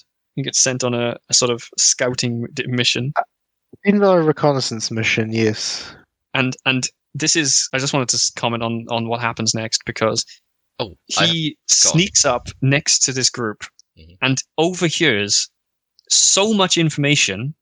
It details exactly who the group is, exactly what they're doing there, tells him enough for him to know that they're probably on the the loyalist side. And all of this happens in about like a minute of conversation. It's the most perfect snippet of conversation he could ever have heard. Well, you say that, but again, like, it's an action movie. It's kind of it is like an action movie, and it keeps you like wondering as well, because he doesn't know. He doesn't know like what side these guys are on in the chaos of war. As they start talking, he's like piecing bits together, but he doesn't know enough. And then at some point, some line is said that lets him know, they're on our side. Yeah, they say, it could be more of those chaos lovers or something like that. He says, like one of the guys says. Mm-hmm. Yeah, like all those ships have arrived. Maybe they're friendlies. No, maybe they're all villains from the Eye of Terror. Here's the interesting thing: like, these men did not talk like heretics, and he doubts they were play acting for his benefit. There was no way they could even have spotted him. It just So seemed he so basically- perfect. Like every line they said was giving him another tiny It piece of is. information. It's an action movie. But then, of Yeah. course, you know what the fun bit about that is? It's that we get yet another example of someone pissing. And last one was an orc pissing on Ragnar. And this one, the Imperial Guard commander's going to take a piss. And while he's taking a piss, Ragnar just fucking grabs him. It's so ridiculous. Like it just displays like the sheer like dominance of the Space Marines over a regular human. He literally just like grabs the guy, Also silly. completely It's holds kind him of still, funny. picks him off the ground, just like carries him off into the forest. It's like holy shit! Can you imagine being that guy? Isn't it? I think he Jesus. basically pissed himself. I mean, he was in the middle of pissing, but he fully pissed himself. Oh yeah, definitely. I It mentioned was, something yeah, about that was a ridiculous scene. I mentioned something about the chaos of warfare. I've got a line written down here, which is that tell, don't show can feel very hollow when what we're told is an exaggeration. Like being told this was civil war on a scale that almost defied comprehension. It's like, really? Just people warring on this one planet? Yeah, That line felt yeah. very clunky to There me. was something else in that description as well that just seemed really strange. Those militiamen, by the way. Another thing, I was also wondering, like, are they all trustworthy? Because there was a point afterwards where, because there's the whole like Yes. weird chaos gas attack, which is where they put their helmets on and start commenting on not having their sense of smell because of it. Okay. And when they get everybody onto the ship, a few of them are the humans are in a bad shape, but Traynor and a few of the others are fine because they have different breather masks. At this point, I had like red flag going off, like he's going to betray them, he's going to betray them, he's going to betray them, and he goes, you're used to these attacks, aren't you? And they go, yeah. And Well, that was at that it. point, And they weren't betraying them. Here's the thing: it's not Well, that they weren't betraying them; it's that we discover shortly afterwards that the rune priests go through them, and the few heretics among their number they just root out and kill. yeah. So he comes But back Traynor later was to one of them. them who had a better mask, and he was fine. Yes, but Traynor comes back to them later, and he looks. Yeah, he's definitely been. Reyno comments on the fact that he looks like destroyed because the rune priests have been through his mind like with a deep probe. I think he says. Rooting around in there. Yeah. But the fact that they're used to dealing with gas attacks and the terrible stuff within the hive doesn't necessarily suggest that they're heretics. I guess. But the fact that the fact that it brought attention to the fact that some of them had better masks made me suspicious. The fact I took that as like. Yeah. I took that as Ragnar commenting on the fact that Traynor was just a simply slightly better commander than some of the other groups had. But yeah, no, I can see what you're saying. It did seem kind of like, well, I guess from that perspective, it does seem kind of like maybe they knew something, but yeah. Here's a fun little thing that actually reminded me a lot of Necropolis, is when he never goes into any kind of detail at all, but King talks about how it began with a trade dispute between those Bronzeheim bastards and Amber Shield, and I'm like, that's Vervin Hive and Zoica, and it's like, so we're kind of coming in late, but he's hinting that there's a whole bunch of backstory that I guess for time constraints or for anything else he could never write, but he kind of wanted to hint at it being as deep as, say, something Abner was writing. Yeah. Well, that was it, actually. So you were talking about the description, wasn't he? Well, during that description, he's like, and then they just started like killing each other, and it didn't really matter whether they were loyalists or rebels as long as they would help you smash your enemies. And it's just like, okay. So they get this information, they learn that they're in this thing, the Ice Fang, which is sometimes talked about like it's one giant factory, and sometimes it's described as a hive city. It felt ambiguously described what the Ice Fang actually was. Iron Fang Keep. Iron Fang. Okay, yeah. It's like a holding, right? Like a family holding. Yeah, something like a manufacturing plant like built into it. It does refer to it as a hive at some point, but also it talks about it as like a factory with like pollutants running off the sides of it and things. Oh yeah, and where they recycle the bodies, like it's because it's all fuel for the hive or something like that. Oh, also, if you ever wondered what sorcery smells like, we get a nice description here. It smells like garlic and spoiled milk, and maybe a bit of rotten. Oh, that's the next bit. Those things, spoiled and rotten sweet things is a very common way. So that is something that has stood the test of time. That King has written there. Things are Why does the very garlic often come in here? the garlic, not so much, but like the spoiled or rotten sweet things is a thing that's very often used to describe chaos things. Although, especially Slanesh things, and this is Tzeentchian, but still, like that's a description that comes up a lot in the future. Okay. Here's Also, the weird thing. I'm seeing that section, and it actually isn't. It's weird. I think you're getting it wrong. I just don't describe them as smelling like anything. It just says there was a corrupt stench to both the dogs and their masters and went beyond the basic pollution situation. And then later on, Sven says, I might take to drinking milk rather than beer. No, so I don't think it was directly there. There is a scene somewhere around that section though where Ragnar says something like he could smell the foul taint of sorcery or something. It smelled like garlic and spoiled milk. And then later on he's like the smell is getting stronger with like an increased sense of spoiled meat or something like that. There is a section there somewhere that says almost that. Yeah. It might have been a bit later on actually. But also, maybe you guys can clear this up for me because I'm not entirely sure what the hell happened. But so they take a bunch of militia guys, and while they're trying to like evacuate, the Thunderhawk just like lands in the middle of this fight, and so there's a bunch of a bunch of enemies, a bunch of militia guys. They get a gas attack. They get the guys onto the plane. Like half of them die, and then they're on the plane, and then they take off and they get attacked while they're in the air. And the plane does a bunch of like aerial maneuvers, like he describes like G-force throwing them around the plane and stuff like that. And then they land. And like half the militia guys have just died. The militia guys were an action movie. Get to the chopper. Did they die? Did they die from the maneuvers and just like did they just get minced on the inside of the plane? I thought the implication was that they were all poisoned by the psychic gas attack, and then some of them who had better masks were in better shape. Okay, that would make sense. I just had this really weird image, like if they're just the top of the fucking washing machine. Yeah, the washing machine, like Thunderhawk, just like minces a bunch of these militia guys. Mm-hmm. Oh, yes, and then we get someone who the name always fucking throws me off, Inquisitor Gideon. Very, very. Like every time I saw that, I was just getting flashbacks to like fucking. Ravena. Is this supposed to be Ravena? Yeah, maybe it is. I don't. It doesn't feel like it because the Space Wolves like shit all over him. I just threw that as like who wants to say they don't shit all over Ravena? Space Wolves don't like Inquisitors generally. Well, he's definitely not the Ravena of the like chair and the psychic powers and that sort of thing. I think the time period doesn't allow for that. So, yes. But yeah, because one of the cool things is, I think you mentioned it earlier, when they get back, having recovered Traynor and his men, they like see the big stuff, and there's talking about how Titans were being deployed, which for me, that was really feeling amazing, because even I knew what Titans were. Awesome. Yeah.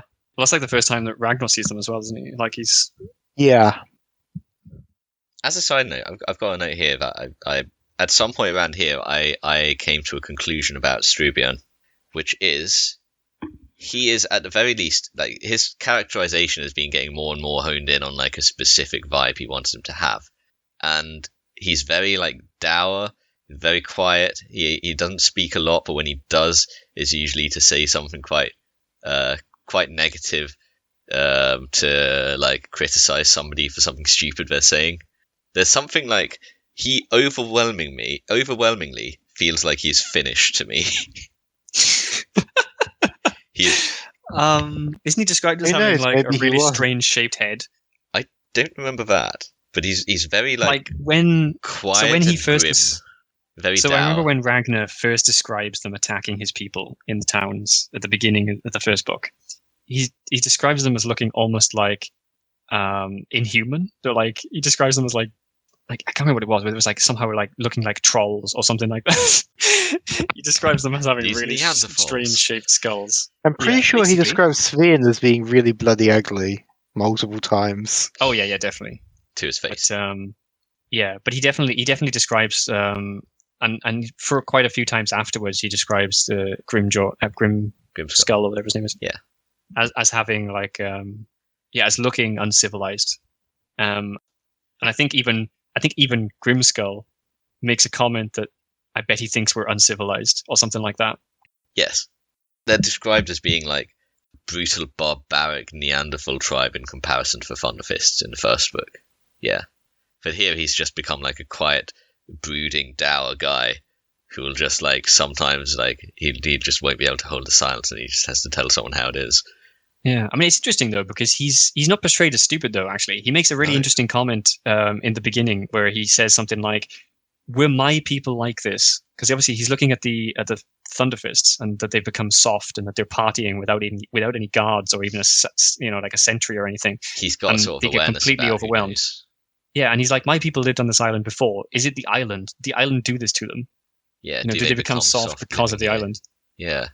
It was it was an interesting comment, and it kind of showed that he's critical and he's like an analyzing more than just a barbarian or Neanderthal savage as he describes himself later on. Mm-hmm. Okay, so they get back, they have the information.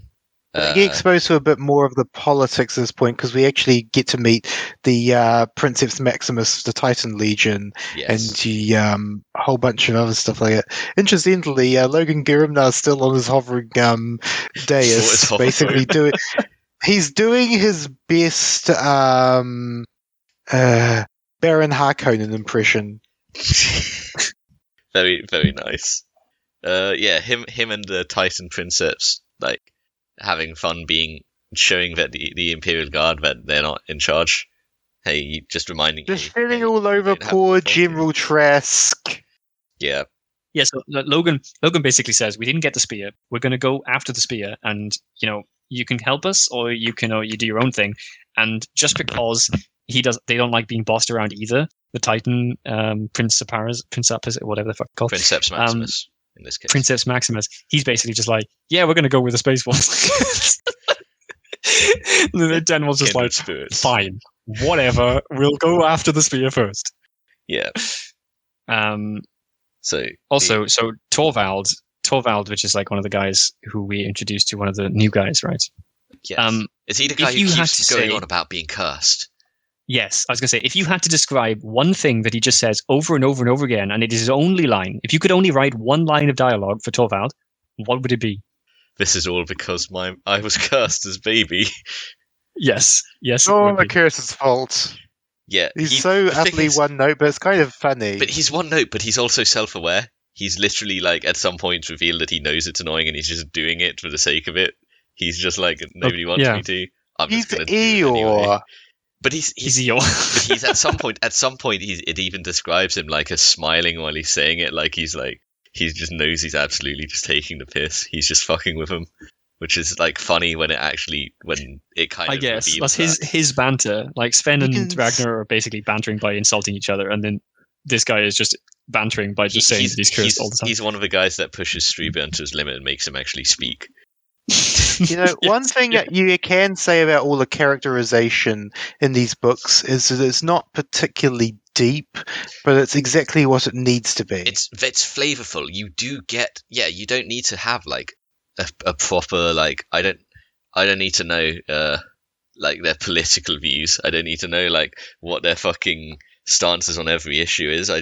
They are a very flat but very flavorful personality. And they all stand out as very different people. Every single character has a very distinct personality, which some authors definitely do not do as good a job at. I would, and I would the way they fit into the group as well. I would say King actually does a better job of that than Abnett even, and Abnett does a decent job of that. I think King does a better job at having each character feel distinct and unique. I think the only reason that might feel like that with Abner's characters is simply because we learn so much more about Abner's characters. We get to see the bits where they actually align. They have a lot more depth to them, but they do not have as distinct flavor to each character. They're not trying to be something they're not. Abnett and King are writing very different types of books. One's a pulp book, the other's more serious military science fiction. Yep. So do you want to talk about the Iron Fang? The assault on that. Well, here's the thing, like chapter 20 was amazing to me because this is the first time we see a gigantic epic style battle from Ragnar's like seeing it from Thunderhawk. We see mass titans walking. We see shadow swords and bane blades and hundreds of Earthshaker artillery guns and like massive armies clashing. I do wonder though, because like you're absolutely right, and that's an amazing epic fight. But I do wonder if we traded that for the action scene that is basically just happens off screen in like 2 more pages because they spend like 10 minutes stealthing into the city, and then it just cuts to black, and then afterwards we find out there was a battle where Sven even lost an eye, and we never see it. And I'm just sort of like, did an editor step in here or something and said, you literally can't have like a 10-minute battle scene every fucking page. You've got to stop here. Doesn't it? I think they cut to the Stormbird like moves in, and they get to a point where they can get into the sewers or something, and then they just get into the sewers, right? It skips through it quite quickly. Yeah, but then they're in the sewers, like, and they're trudging through the sewers, and they have like a ton of dialogue again for like what feels like ages, and then they get to the battle, and the battle is off screen. Yeah. Here's a fun thing which I thought I should bring up is here they bring in Hakon's replacement, Sergeant Joris, who's like, he's really short and he's really squat, but his arms were thicker than Ragnar's thighs. Oh, he loves that description, by the way. He absolutely loves using that description. It turns up everywhere. But also the fact that this new sergeant like consults with Ragnar, asks his opinion on things before he acts, which is kind of an interesting sign of itself. But that character has a surprising, like, the characters aren't deep, but they aren't completely flat. They still have like a little bit of nuance. Like this guy, he has the respect for the pack there, and in some respects, like he consults with Ragnar, but on the other hand, there's a point where he goes and checks everybody's guns, and Ragnar's like, oh, he doesn't trust us, So he's got his own. With that, we see that this guy has his own views on what trust is.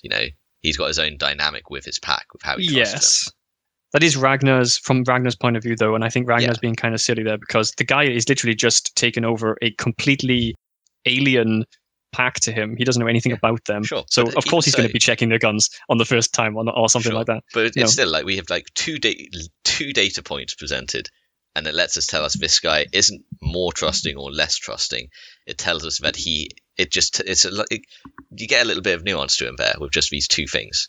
Yes, he's younger as well. He's younger, which could add to he's more willing to accept Ragnar's leadership skills. And what does Ragnar say? Something like, "You don't get removed from." Oh, so you serve in a position if you're found. Yeah, once you've been trusted with leadership, you are trusted as a leader until you die or are removed or something like that. Yeah. Of course, it reminded me of Starship Troopers. It's like you're corporal now until you're dead, or I find someone better. One thing in the sewers I noticed, there was that moving clump of flesh Ragnar had scented but not paid too much attention to, which turns out to be a starback spider. There is something interesting about the starback spider to me. Okay. Do you know what it is? Can you think of something other than Sev trying to eat it, Sven trying to eat it? I don't know. There was that. A starback spider doesn't sound like how something would be named in 40k. It sounds like how something would be named in real life. Things in 40k tend to have names like, oh, it's a Grox. Oh, it's a Catachan Devil. Oh, it's a Sumpai face eater or something. They tend you know what's kind of interesting about that? I'm going to call it Star Wars names. What I was going to say about that is it's not just Star Wars names. The fact that it's called that spider is the same as the ship's prow being made of neutronium. This is before 40k fully committed to its own universe, essentially. Yeah, that's a really good point because like these are not alien creatures. Like if you notice, like the number of animals they talk about in this, you have rats, dogs, sharks at one point, you have snakes, and you have spiders, and all of these are point out that animals. They don't know what a cockroach is because cockroaches eat the flakes of skin. Yeah, they have cockroaches too. So I mean, these are all our animals, though. None of these at this point are like weird alien creatures like you're describing when you say the name Grox or whatever.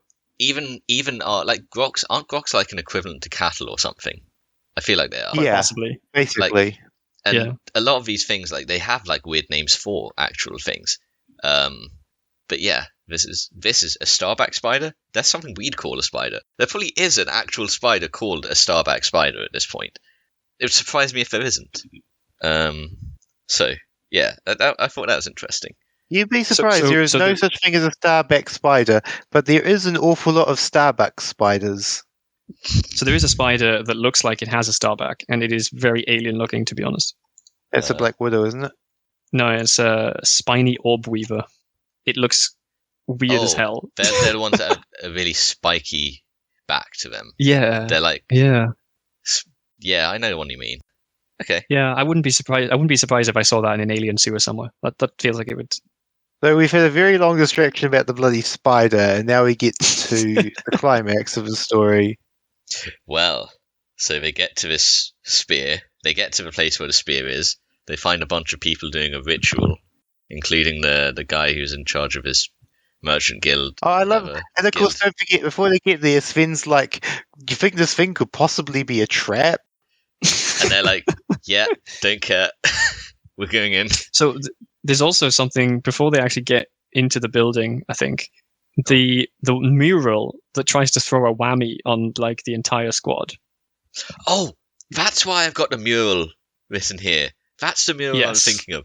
The mural that tries to trick them into falling and serving siege. And Ragnar, it doesn't work on, which is one. This is weird that this would play on Pride, because Pride is more of a Slanesh thing than a siege thing. But it's a really good one. I thought it was really good, that scene in general, because it starts off.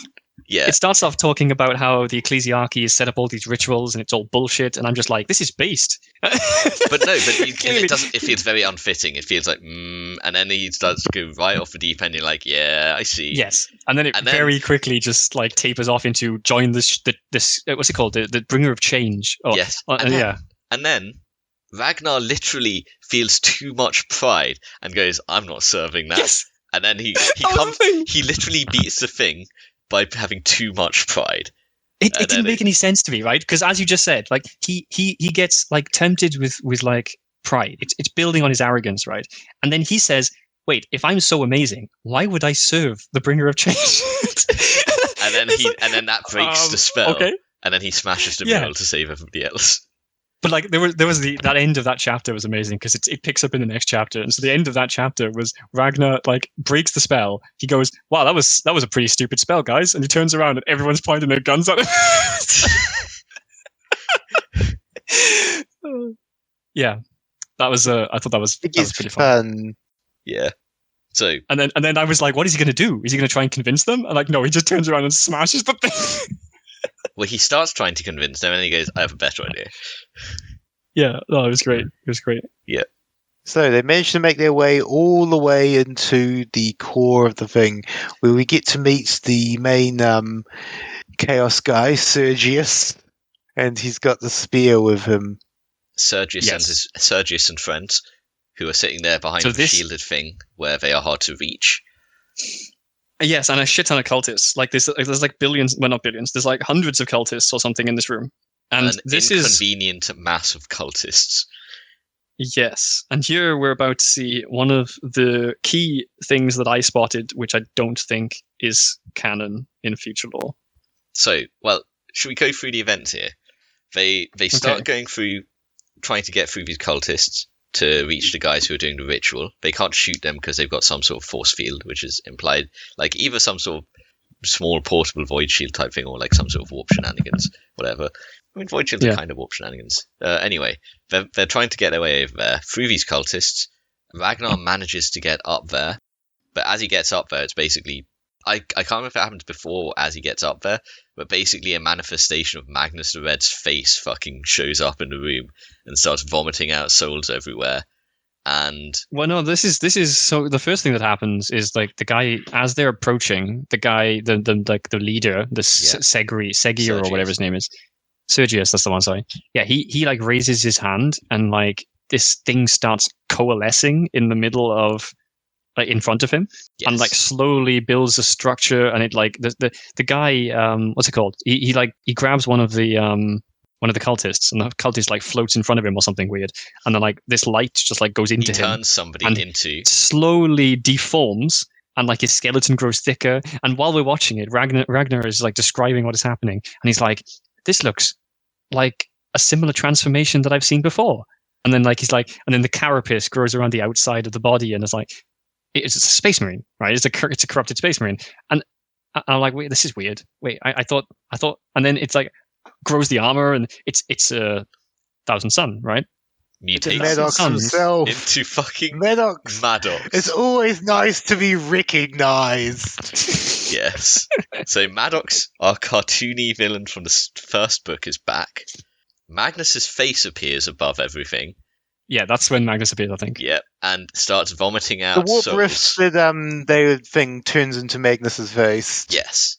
And Magnus's face starts vomiting out souls everywhere, which start inhabiting bodies, alive or dead, and mutating them into resurrecting Thousand Suns using those bodies. Now, Yeah.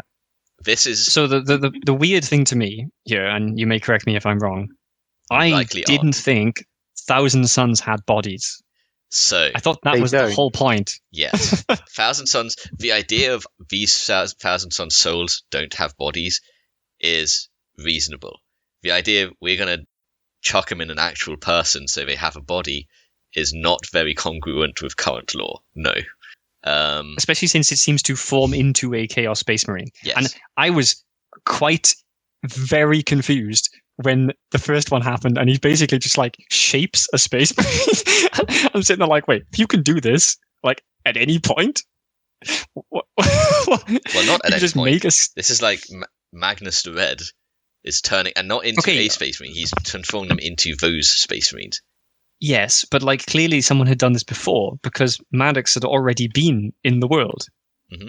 So like, Dude, where are they we will coming have from? Like, every Thousand Sun killed in the Long War back in the flesh, and believe me, that's a lot. True chapters are so much larger than your puny letter-day invitations. True That's chapters. it, Borison. You almost had him there. Yeah, true chapters. But yeah, like this is kind of weird. Like the idea is basically what this is setting up is like this is going to resurrect the entire Thousand Suns Legion, which is something that is definitely being retconned. That could not happen now. They would, yeah. And because it's so this was the second bit to that. To add to that, why? So he says that they're going to recreate Prospero, like in the flesh, on this world. Mhm. So, do they not already have a planet?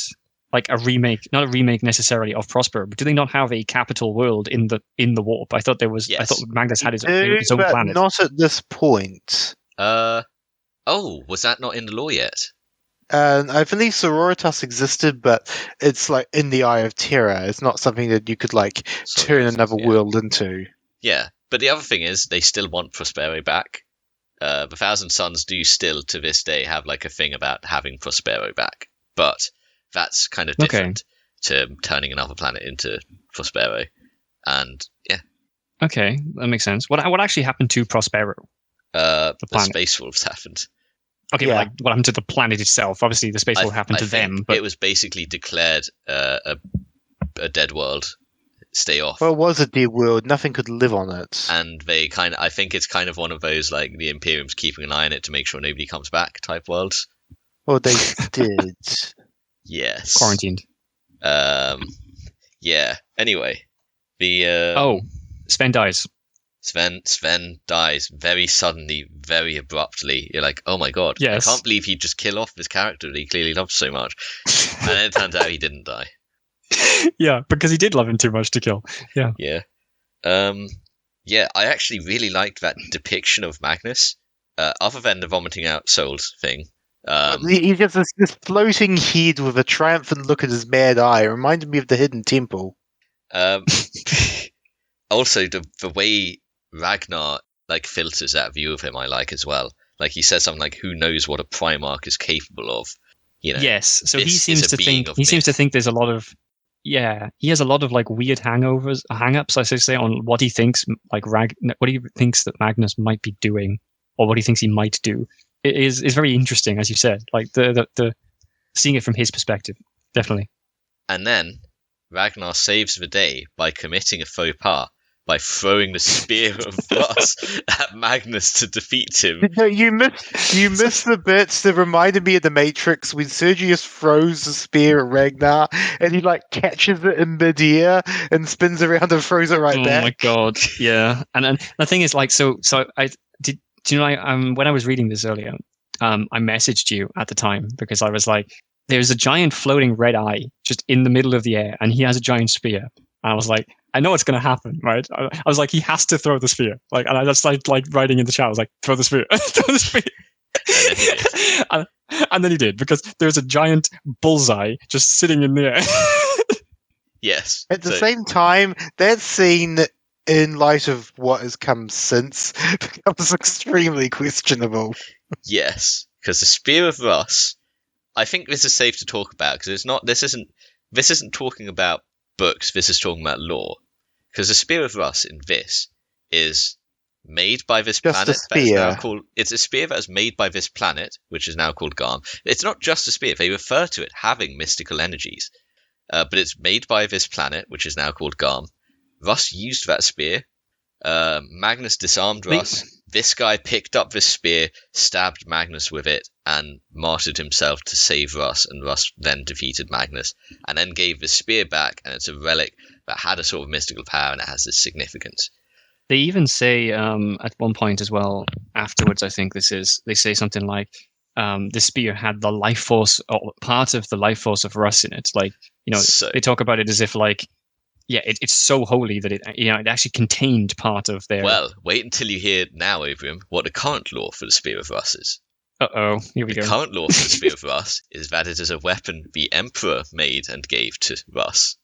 And it is a weapon which, when you stabbed someone with it, they realized like deep truths about themselves in like a usually a damaging way. And Russ didn't like this spear because he was kind of suspicious about its mystical nature. He always had like bad feelings about this spear. Wait, so Magnus is now being given a crash course in self-reflection. Basically, this spear has a very different history now in the lore to what it does in this book. This is a Are we sure it's the same spear? It is called it is. It's the Spear of Russ. It's a big deal relic of the Space Wolves chapter. It has mystical energy. Like it's pretty much a different spear, but it's the same spear. I'm pretty like it's the same spear, but it's like gained so many levels. Like it's gone from it was a relic, it's made as playing 2. The Emperor himself made it and built into it an ability to impart a deep truth. It is like it's an emblematic of what the Horus Heresy has done to the 40k series as a whole, really. Yeah. But yeah, everything has to be on a bigger scale. Everything has to be larger. Yeah, it's yeah. Either way, yep. That's been thrown into the Eye of Terror somewhere. Defeating Magnus. I mean, he throws it into Magnus's eye. It shuts the warp rift and saves the day, but and it's in then the we warp get rift to somewhere. the end. And then the end is like, Ragnar, you saved the day, but not everyone's happy with you. Yeah, the priests are actually very, very angry, is what he's basically saying. I like the fact that the whole political thing just boils over to like, you must understand though, the Spear of Russ was the most precious and sacred thing. It was created for Russ, Lord of Lords, Wolf of Wolves. It contained part of its power. It said on the day of his return he would claim it and use it to smite the great evil one in the last days. So I think you'll find it a bit difficult now. Yeah. Yeah, the thing is though, right? Didn't Ragnar kind of do that?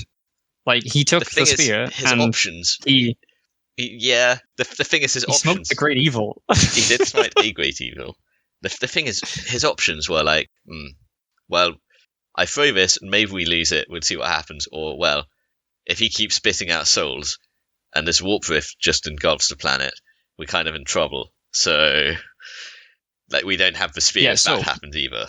Kind of a right. So let's steel man the argument for the priest. So what the priest would say, right, is that we had already noticed, or Ragnar had already noticed explicitly, how to stop the Thousand Sons inhabiting the corpses. He said, destroy the brain, destroy the symbol on their heads, can't inhabit the body, problem solved.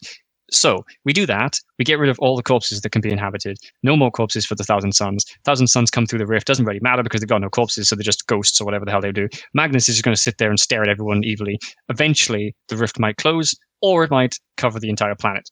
But they already covered it by pointing out there's so many bodies, so many cultists alive and dead, that even if they do that, it would be too long. They wouldn't have enough time. Also, so that's Ragnar's like point of view, definitely. I also believe that the warp rift was described as growing unstable and expanding, which was worrying. I think it was depicted that way. So yeah. But the only priest that was there supposedly was basically dead. or they thought he was going to die. They thought he was going to die because he was so badly injured, which is actually funny because Ragnar was supposed to protect him, but he ended up just doing other things. So, yes. Here's the interesting thing. And is then the that, story ends. Yeah, and then it just cuts off, and they go back to the epilogue with fucking Ragnar, and he's like, "I'm going to tell you the rest of the story another day." All right, like, sorry, please, sorry, this. you piece of shit. Sorry, go on. What I was just going to say is that, like, sort of the political side of it culminates in this point where Ragnar is basically going to be put on trial by the rest of the chapter, and where Ragnar's like, "I do it again. I believe I did the right thing. I do it again." Well, he's talking to Barak, isn't he? And like Barak is telling him all this and all the situation, and Ragnar sort of Ragnar just says, "Yeah, I'd do it again," and Barak is like, "Yeah, I can understand that." Also, what does he say, Jim? You've had the page over just now. There's something like that. He said, "I agree with you," and I was there. Unfortunately, not all of our brethren were. Yes, and then that's when he tells him about the fact that the guy is like the only priest that was there, right, is basically dead. None of you ever mentioned, you know how we've had the whole Ragnar and his rivalry with Strajon? Yep. Well, there's also the political rivalry between Beric's great company and Sigrid's great company. Yes. Is in the background. It's because it doesn't really seem that relevant until the end, right there. There is a scene where Ragnar's visiting the shrine, where he kind of sees him and gets a dirty look. So he's visiting, isn't he? Isn't he visiting like the Hall of Dead Warriors or something on the ship? Or no, wait, can't be on the ship, can he? Must be in. No, this is at the shrine. This is the shrine they just took, was it? Okay, yeah. That makes more sense. Yeah. And then he just sort of blanks him, yeah. And Ragnar's just like, does he not like me, or is this a company feud? Yeah, that's a weird one. But like, there isn't really a huge amount. It doesn't seem relevant, is what I'm trying to say. Like, it's sort of it's kind of more setting up times for later books, really. It feels, again, it's a bit like mentioning the navigators within this book. It does really give you the flavor that not everybody is the same within the Space Wolves, which does kind of feed into the whole like there's different opinions on how it could be handled at the end. So there's that. Which makes you think that maybe like something bad could actually happen to Ragnar because of this, even though that would be insane considering he just saved the planet and stabbed like one of the most powerful chaos lords or whatever it is in the phase. They call chaos princes. The chaos prince. That's politics. Yeah, and with that, I think we've basically bled the stone that is Grey Hunter dry. Well, anything else either of you have to add? I have something I want to do. I want to go round robin and pick out things this book did that would not happen in a modern book because they don't fit the canon or don't fit the style. Who wants to start out of you two? I'll start. Imperial Guards riding in rhinos armed with bolters and autoguns. Do they not ride in rhinos anymore? They have explicitly a Space Marine thing? Explicitly a Space Marine or Sister of Battle thing, and sometimes an Inquisitor. Or Inquisition. Sometimes the Inquisition requisition a rhino. Holy shit. Oh wait, doesn't he do that in Eisenhorn? Probably. Right, well, your turn, Abraham. I'm going to go with the one I mentioned earlier, which is the neutronium, whatever the hell that like was supposed to be. Yep, the neutronium bit. All right. Well, I'll take a low-hanging fruit we've already mentioned first. I'll go with Russ's spear. Russ's spear is that's not canon now. To me, and so the grenade dispensers, that's not canon anymore. Or is it? Don't the Primaris Phobos... Okay. Well, you know what? That would still be not canon for tactical Marines. So fine, that still counts.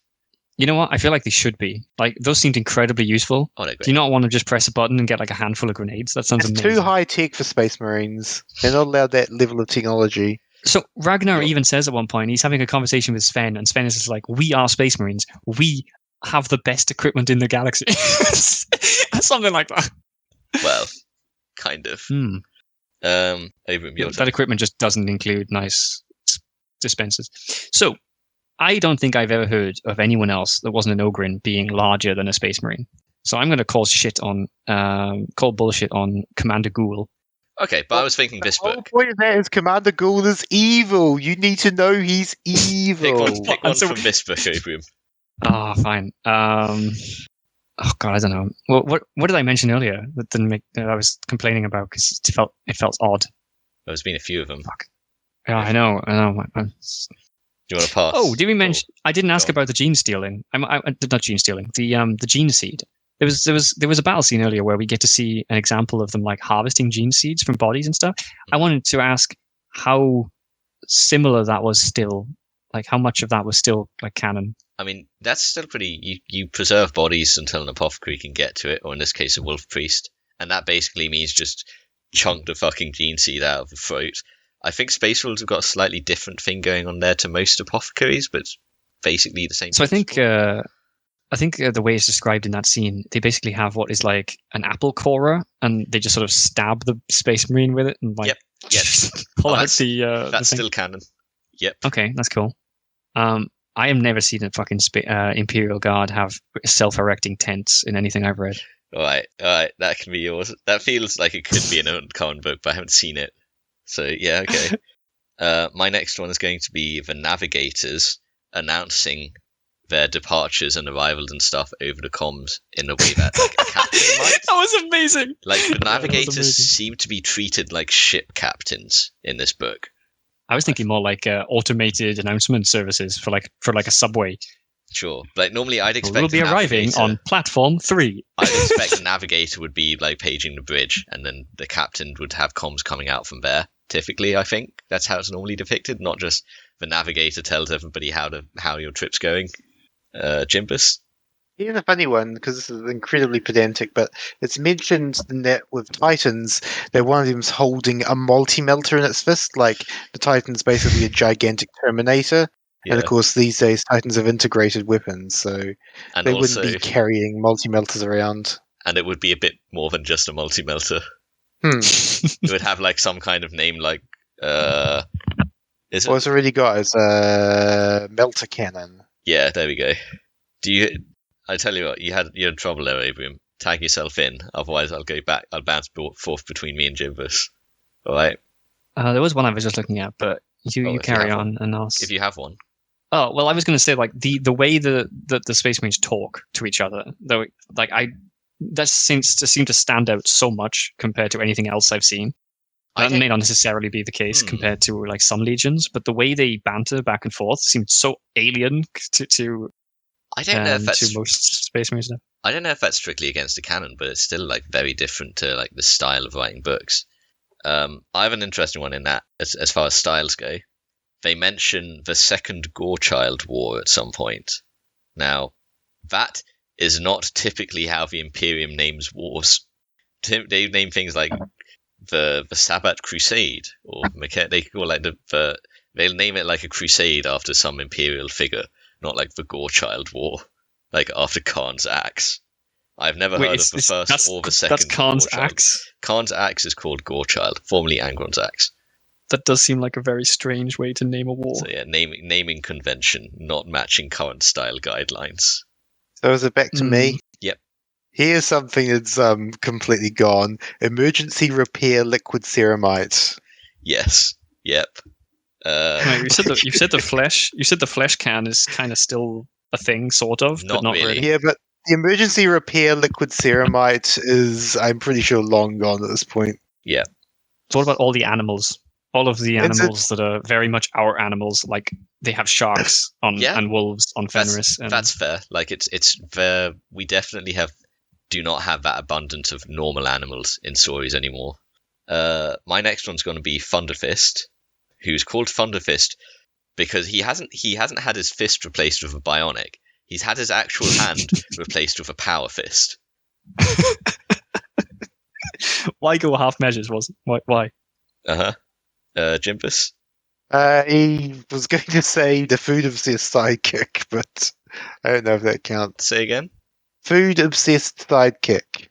I've got another one. I mean, that sounds like an anime trope as opposed to a 40k thing. Well, there isn't something that these books have that you won't see further forward is a character like Sven.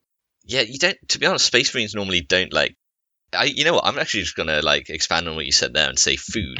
Space Marines like actually addressing what they are eating is very rarely seen. I will say Commissar Kane has a food-obsessed psychic who's also obsessed with magazine-related porn. Yes.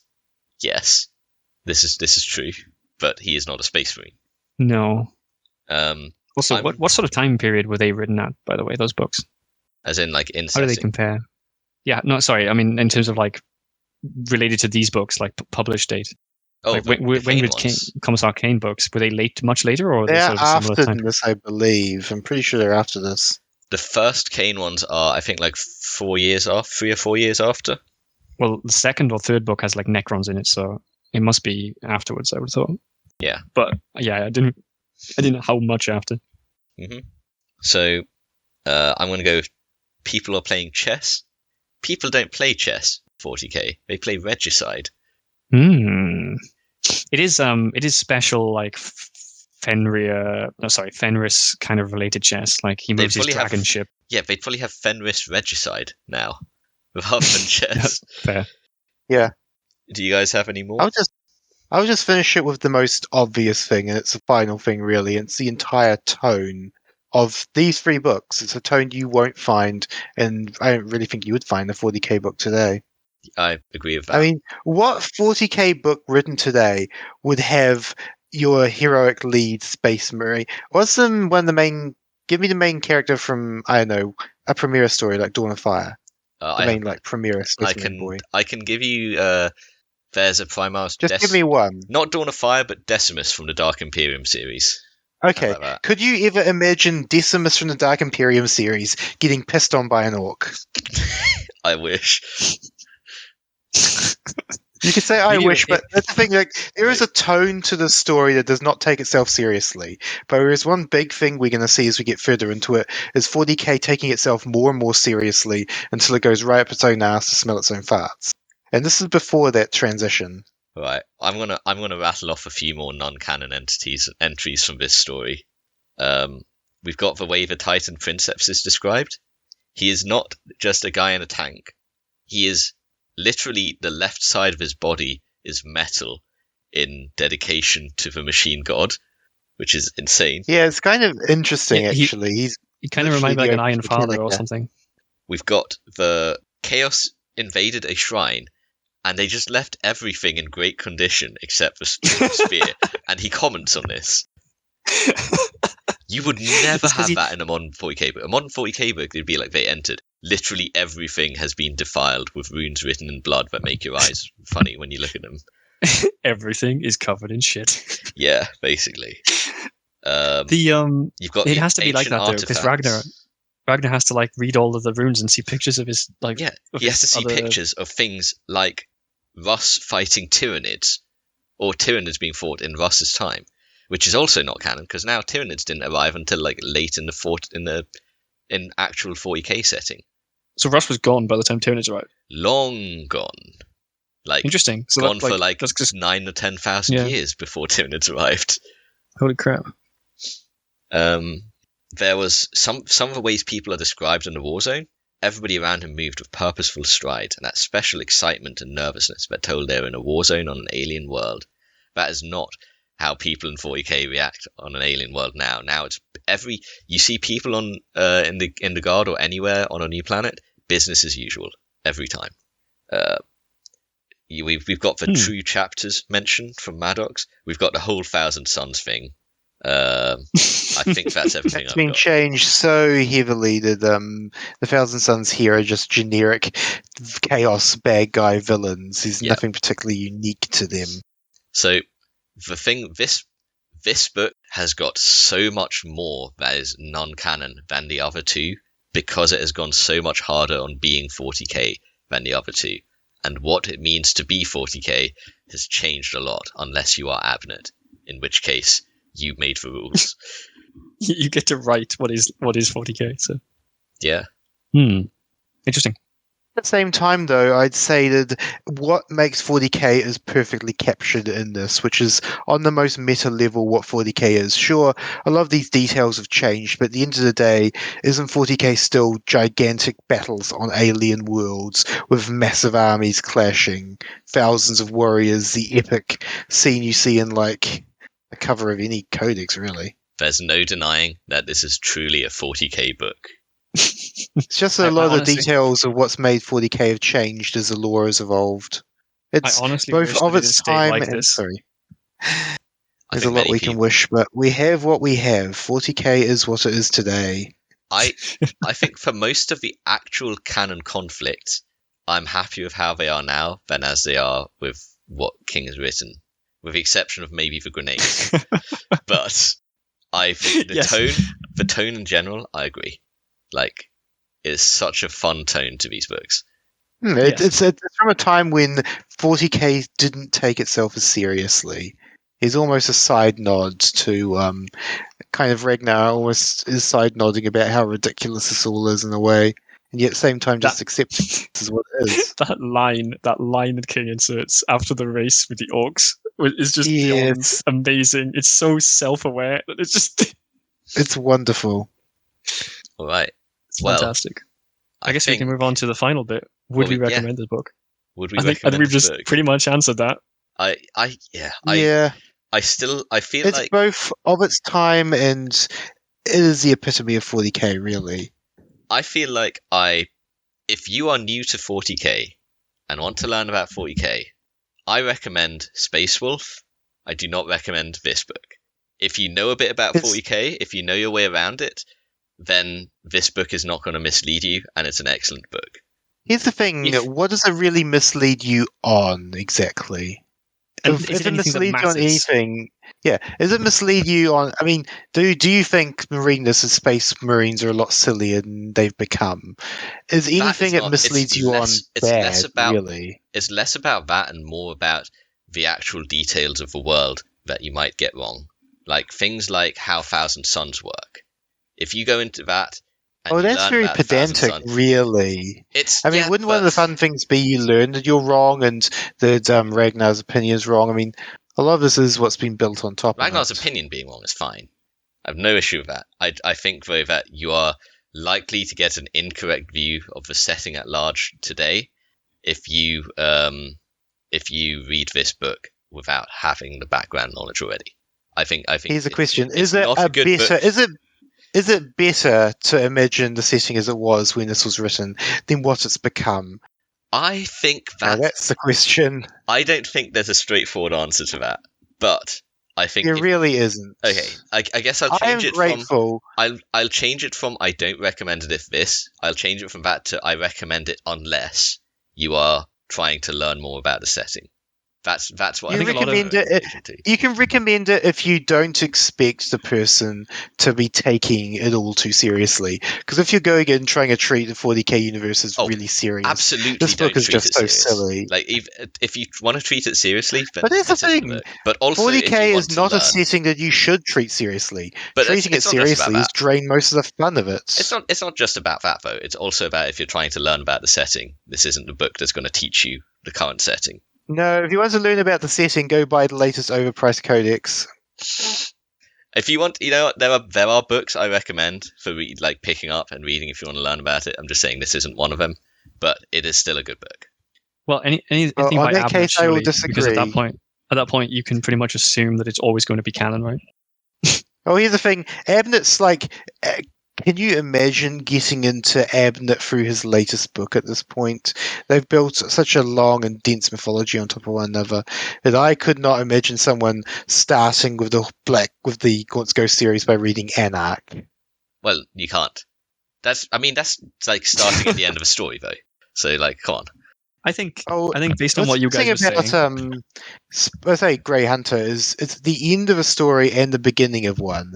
It's the beginning of Ragnar's rise to Space Wolf and the end of a story from the novice to the seasoned Space Marine. By the time we get to the end of Grey Hunter, Ragnar has matured considerably. It's like a turning point for him. Yeah. I think based on what you guys have said, I think I'd absolutely recommend the entire series because even if you're trying to learn about the Warhammer setting and Warhammer 40k setting and you don't know a huge amount about it, the first book will teach you a really good fundamental basis while also being a really interesting book. Obviously, you only learn mainly about Fenris and mainly about the Space Wolf. I think the second and third book, Marines in general. The second book, as Jim has already said 100 times, is a catalogue for every other alien race in the arsenal of 40k, which will teach you a lot, even if not all of it is 100% accurate anymore. And the third one is kind of just an interesting kind of sort of semi transition from the crazy wacky style of the second one to 40k. For the rest of the 40k world is actually like when you read any of the books. So I feel like it's a slow progression that actually sort of weans you on to better. I say better. It's not. I don't think it's necessarily better, but more serious 40k stuff. Fair. Although it is a bit weird because it does tonally like go from relatively serious to what the fuck is going on here, and then comes back down a little bit to Grey Hunter. Fun. I mean, it is fun. It's pulp. Mm-hmm. I think the whole series is an anachronism, really. I mean, it's not the way Games Workshop clearly want Warhammer to be considered today. They would not make another introductory series like the Space Wolf trilogy. They do the Dawn of Fire one? Yes. Whatever that one Guy Haley's been doing, that's like the modern version of Space Wolf trilogy. And when we eventually get to it, the way it's trying to sell you the setting now as it stands today, it'll be interesting to compare it to how Space Wolf did it back in the second, third edition early days. I don't know how you can take the orcs seriously in any setting. I haven't seen a single book that expects you to take orcs seriously outside of like maybe short stories where people are surviving it, or stories where they're surviving. I was going to say crazy odds. The Beast Arises series actually treats the orcs pretty seriously. Fair. Because they are probably my favorite race from Warhammer 40k, because they are just incredible in so many ways. But I don't know how you'd write them seriously and it not take all the fun away, if that makes sense. We'll get there. We will get there. I think one of the good ones to explore for that we'll be doing at some point. We'll be looking at Rin's World. That is a very good orc one. Oh, that's further down the pipeline than I thought. But I was going to say, we actually are going to get an orc one next episode because... I don't know much about what's in them. Orcs. But yeah, we'll find out. This is a good point to actually to end the episode on and say what we're looking at next. Last Chances is our next set of books to look at. So that will be the novel 13th Legion, the short story Deliverance, the novel Kill Team, the short story Liberty, and the novel Annihilation Squad, which makes up the first Last Chances omnibus. Or, well, just the Last Chances omnibus, I guess. And this omnibus is written by someone who, we're going to have a lot to say about him in the future. The man, the legend, Gavin Thorpe. Gav Thorpe. All right. See you next time on the Library of Chaos. Thank you very much for listening to us blather on about these books for the last few hours. Like and subscribe. Don't forget to hit that like button.